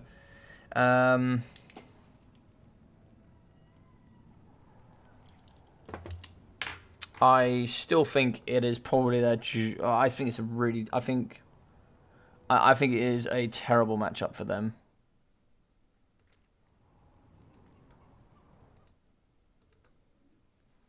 So yeah, that's going to be 2-1 here, and to the advantage of Arcadia. Playing very well here, the new member of the RTK.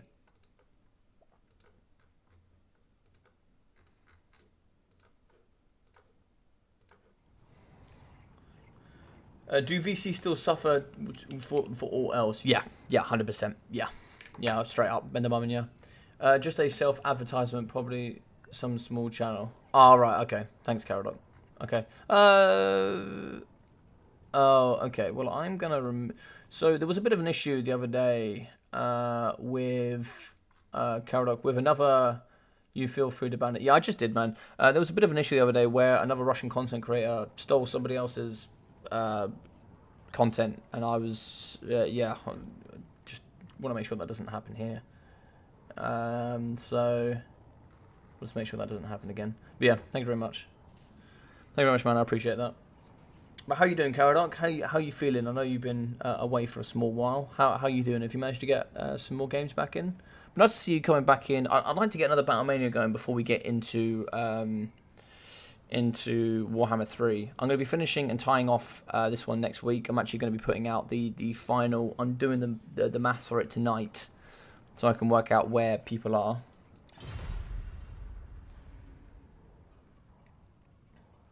Going Lizardmen. Okay, Lizardmen is also a good counter. Lizardmen is also a good counter here, I think. Yeah, for sure. Yeah, for sure. Yeah, I would say VC suffers to Lizardmen, all 3 elves, Dowie. What else?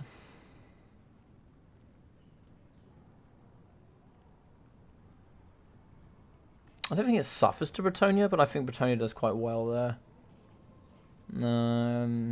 Anything else that suffers to? No, I don't think so. The matchup it used to do well into is like Vampire Pirates. I don't think it does well there anymore. I think it's pretty even.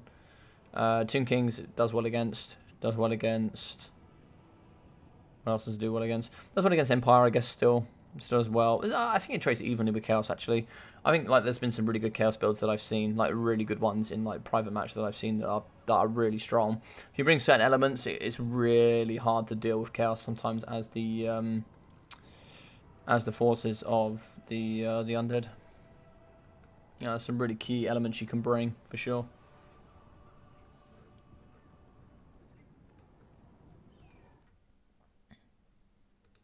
So this might potentially be the final game of the event, which will mean Arcadia will be taking this 3-1.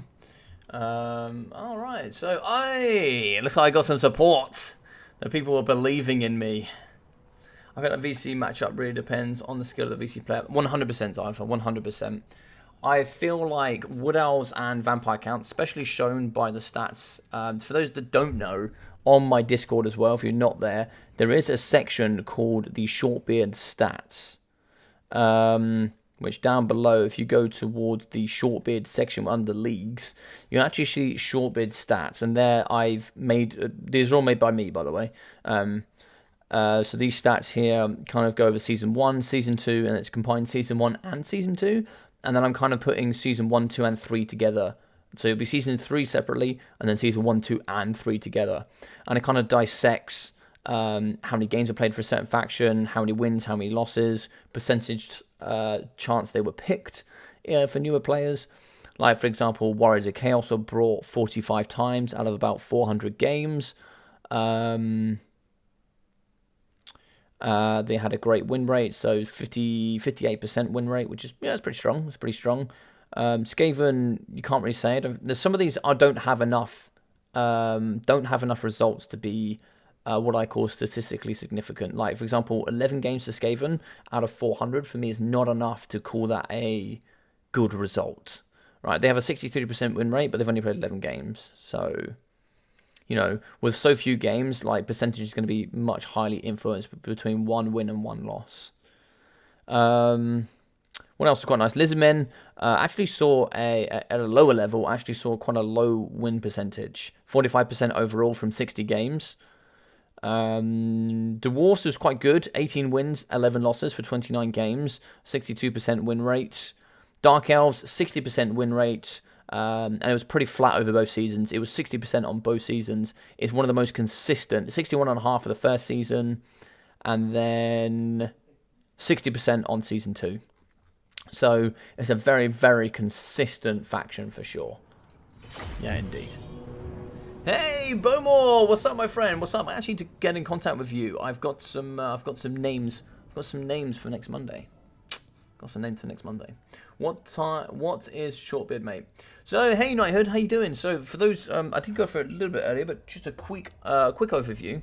Let me just write down Lizardmen here. I did not change the map.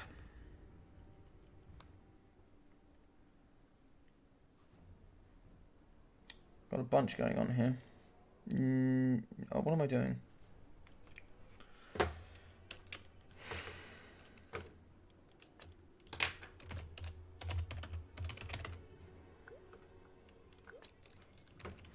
All right, my voice. Thanks for asking. Wait, what's this? Yes, exactly. So they're oh, come on, guys, quit.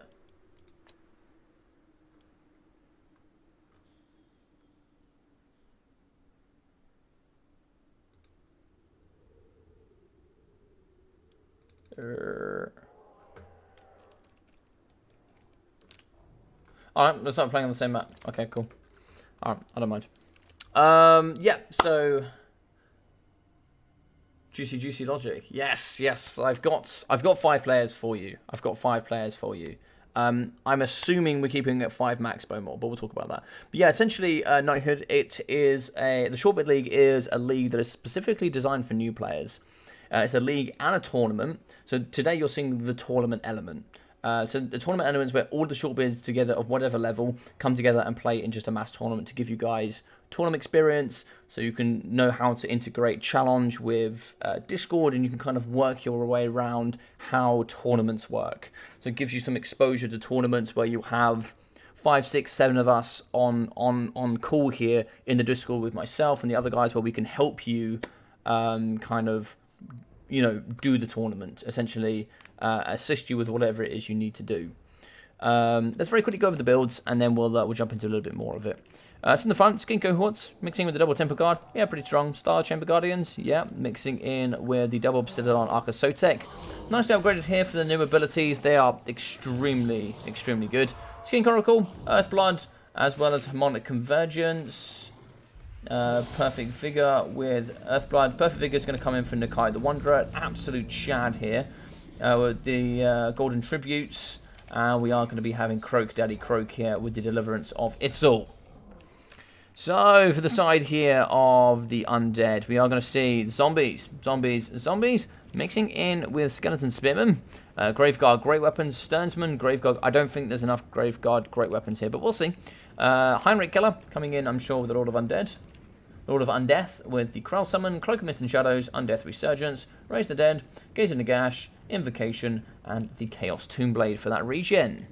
Mixing in with the Mana Batteries here in the back with the Unholy Lordstones.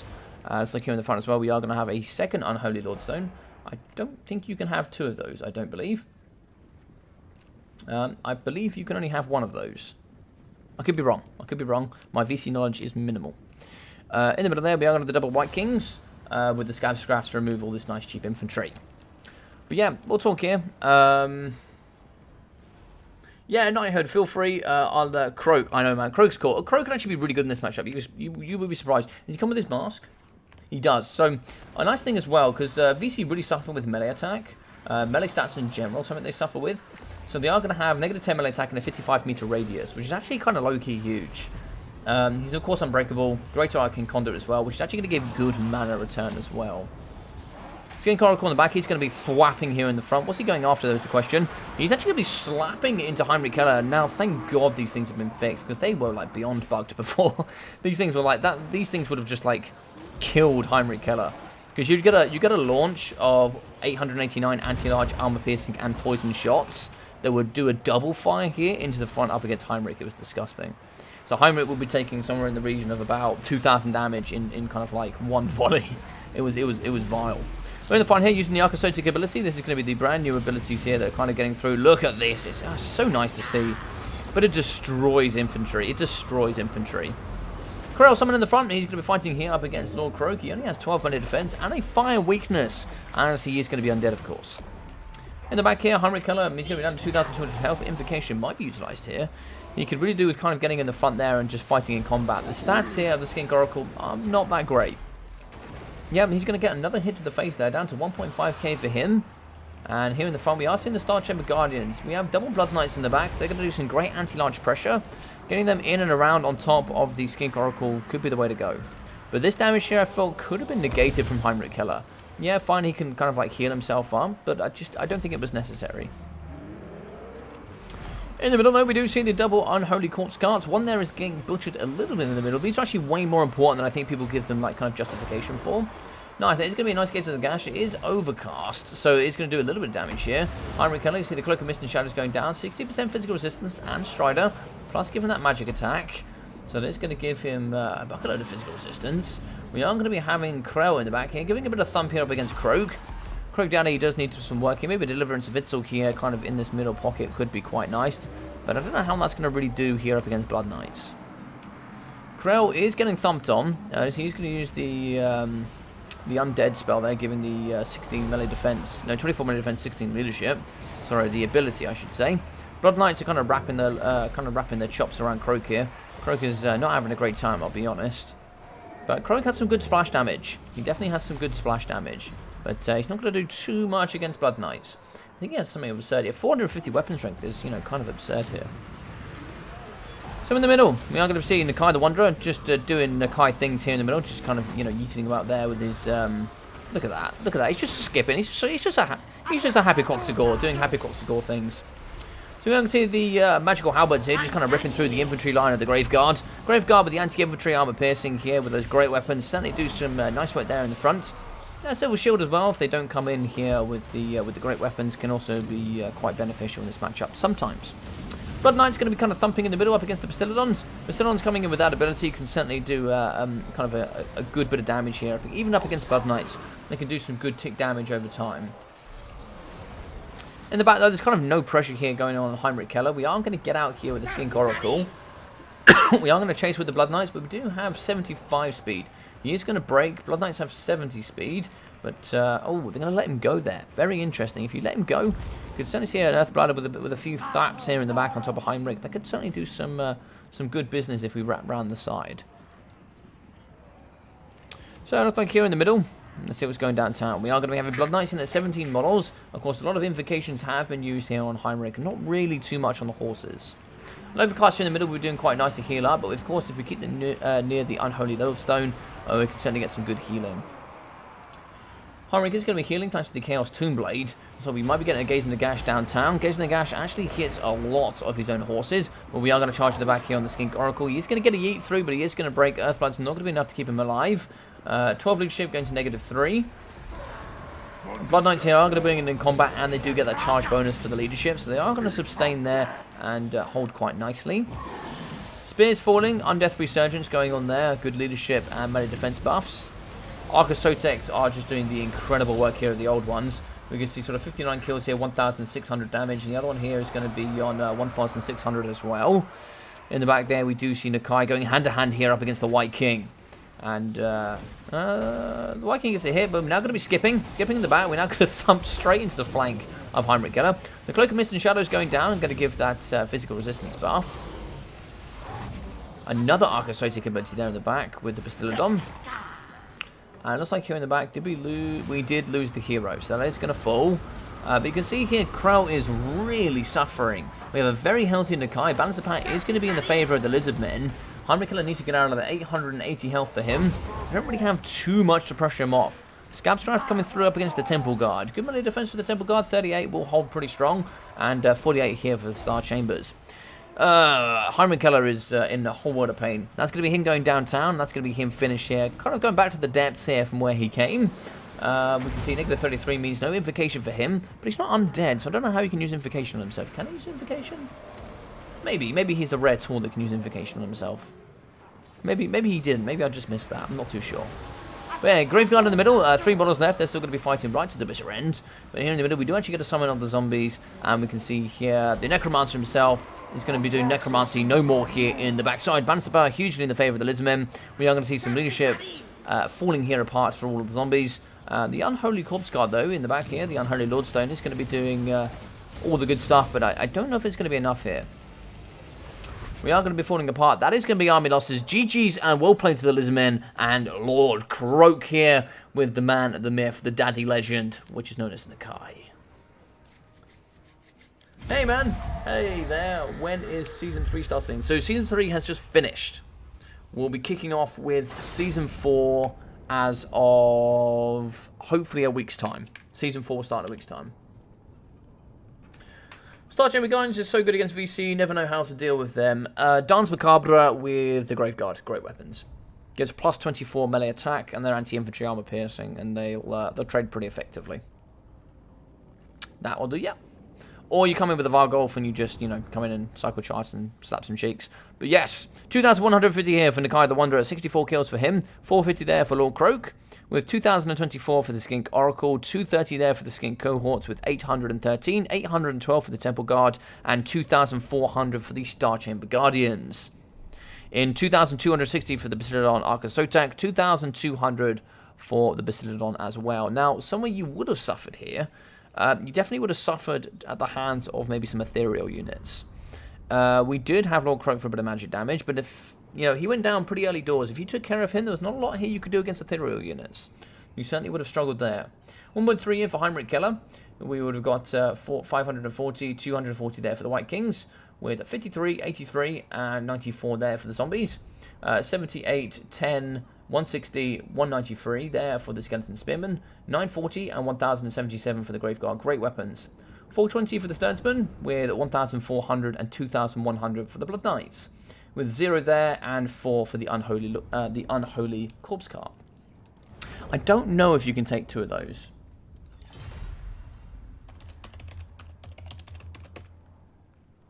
Alright, so let's very quickly see here. Let's go and quickly see if Arcadia is here. So GG's well played to Arcadia. He comes through with the victory today. Let me send him a message.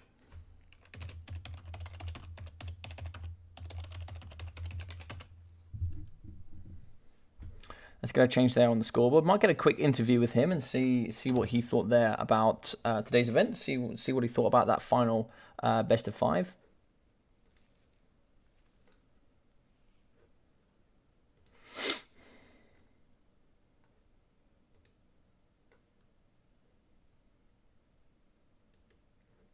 Kind of Hello.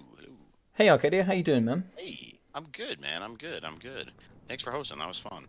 No worries, man. How did you find the tournament? How did you find that last best of 5? Yeah, I that's the only best of 5 I've ever played. So nice. Yeah, I had to kind of dig a little bit deep. Yeah, I don't know. I think I was definitely just kind of like brain DDoSed in the Chaos Skaven. So I was like, all right, wait, why is he picking Skaven? To like, this is an easy matchup, which it is sort of, but yeah, I just brain DDoSed and didn't. Yeah, I forgot how much I just needed to babysit my. I need to get a lot more out of my Manticore caster. But yeah, no, that was great, man. That was awesome. Yes, Adoma, you are going to hear the voice here of Arcadia. Yes, that is Arcadia indeed, Mr. Rusty. You are nicely, by the way, and you get a bunch of congratulations here. Yeah, so yeah, congratulations today. How did you find? This wasn't your first tournament, though, was it? You've done a few tournaments before. No, this was actually this is the first tournament I've played. Oh wow! Well, congratulations. You know, one tournament, one win. How did you find your first tournament? Oh, it was a blast. It was an absolute blast. So much fun. Great games. I think a lot of them could have gone.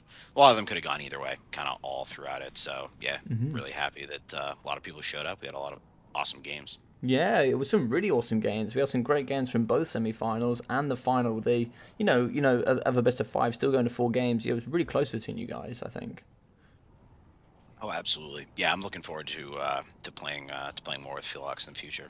Yeah, and congratulations on joining RTK. Really happy for you. Thank you. Yes, Neckbet, an after-game interview. Exactly what you asked for. Exactly what you asked for. And it's nice to have a new RTK member on. So yeah, you excited for RTK? You excited for the future with Warhammer? What are you looking for in the near future for yourself? Oh, absolutely. Yeah, I think it's to be great. I think there's going to be a lot more new blood with the new game coming. But yeah, it still seems like we had great turnout today. It was a lot of fun. I was sad that I couldn't play Dawi for Neckbet, but next tournament, mark it down, Neckbet. I got you, Dowie. I've been working on some builds. Love it, Neckbet, the classic Dowie man, the classic Dowie main here in the community. Yeah. Hey man, well thank you very much for playing, man. I'll finish out, but I'll no worries, man. No, I appreciate it. I'll talk to you in a minute. Sounds good. GG's, guys. Thanks.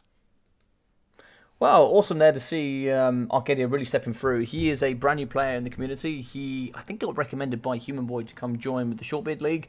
So you're looking at someone that's had 1 season in the Shortbeard League that otherwise is brand new. He's never played in the community before. He hasn't done any tournaments before today and comes in and just has an excellent performance. You really see sort of what level you can kind of aspire to be here if you want to be. He plays a lot here. He's kind of in daily. He's also joined and really wants to help with the Shortbeard. So he's just joined kind of like my team here with the Shortbeards, joining with the manager team here with Call HR. So they're going to be helping run the league next season.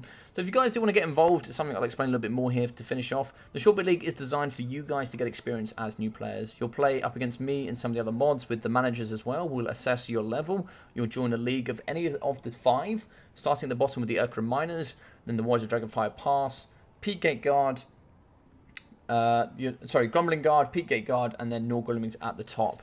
And every single season, if you win, I think it's either first or top 2, depending on how many are playing, they get promoted up a league. And then if you get up to the very top and you get promoted again, you join the Longbeards. You essentially promote out of the Shortbeards, and you essentially join the wider community. And, kind of like, you can say I kind of progressed like through like an academy, which gives you experience playing in leagues, tournaments here like today, and kind of helps you prepare you for the Warhammer World Championships. They run it exactly the same as my leagues. That's exactly what I base it off, so you guys can do both and you'll know exactly what you're doing here. Come for the new one next year, which I'm sure we definitely will see another one here from VM Moors and the rest of the awesome guys that do organise that. And then also some tournament experience, which gives you good experience of how to use challenge, good experience of how to interact with that then on Discord, and kind of help maneuver you around the scene, play against some other people, learn some other people in the community, learn about clans, and just kind of helps you negate around the multiplayer Warhammer scene, which gives you a good opportunity of getting involved, because it's not easy. It's not easy. You can't accidentally trip and fall into the multiplayer scene. You can accidentally discover it, but it doesn't mean you can actually find where it's located. And I know it's not easy, and I think I want to use the majority of my future here in the Warhammer community with CA. Now that I've become a partner here with CA, I want to use that time that I've got to help branch out the multiplayer scene so we can encourage more new people to come and join and find an easy way of them to do that. So that's going to be kind of my job. Prepare for the big tourneys. Get Krablin first round. Oh yeah, Krablin's been he's quite high up in VM now, but he's been playing a lot and he's a very, very, very strong player. Done in 40 minutes. I love it, Ben. I love it. All right, well, listen, thank you very much to everybody that turned out today. I really appreciate every single one of you. If you haven't already, do feel free, if you want to support me, just a little like and subscribe really, really does help. A like really does help promote this content. So obviously, the more interactions you get, the more YouTube will promote that to the wider audience, so that a wider audience outside of, you guys can also see it as well, which will hopefully attract more people in here to see this content and hopefully want to get involved. And also subscribe really will help me push over the 1,000 mark, which is kind of my yearly goal. Very close to a year now, so since my very first tournament. So I'm kind of excited to see what the future has to offer. And then I think probably in January we'll be looking at Warhammer 3, some content coming out there from all of us from CA, which should be really fun. Should be really fun. Thanks for the stream, my dude. Very fun tourney to watch. Awesome, man. I'm very glad that you. Yes, that's correct, Arthur. He is the clan leader now, yeah. 40 minutes is just because my army building the game only lasts like 5 minutes. Oh, fair enough. But yes, he is the clan leader out. That is correct, Cypher. But thank you very much, everybody. You take care of yourselves. Have a great night. I might be streaming. It's probably a little bit late now, but I'll be streaming regardless on Twitch a bit later. I'm going to do some Age of Empires on Twitch, where I'll go do some multiplayer. So if you guys want to come watch me get my arse handed to me, I'll be on Twitch a little bit later tonight. So what I'll do is I'll leave a little cheeky link there for you guys to come watch me play some Age of Empires a little bit later on. So thank you very much, guys. I'll see you guys around. Take care of yourselves, and I'll see you on the other side.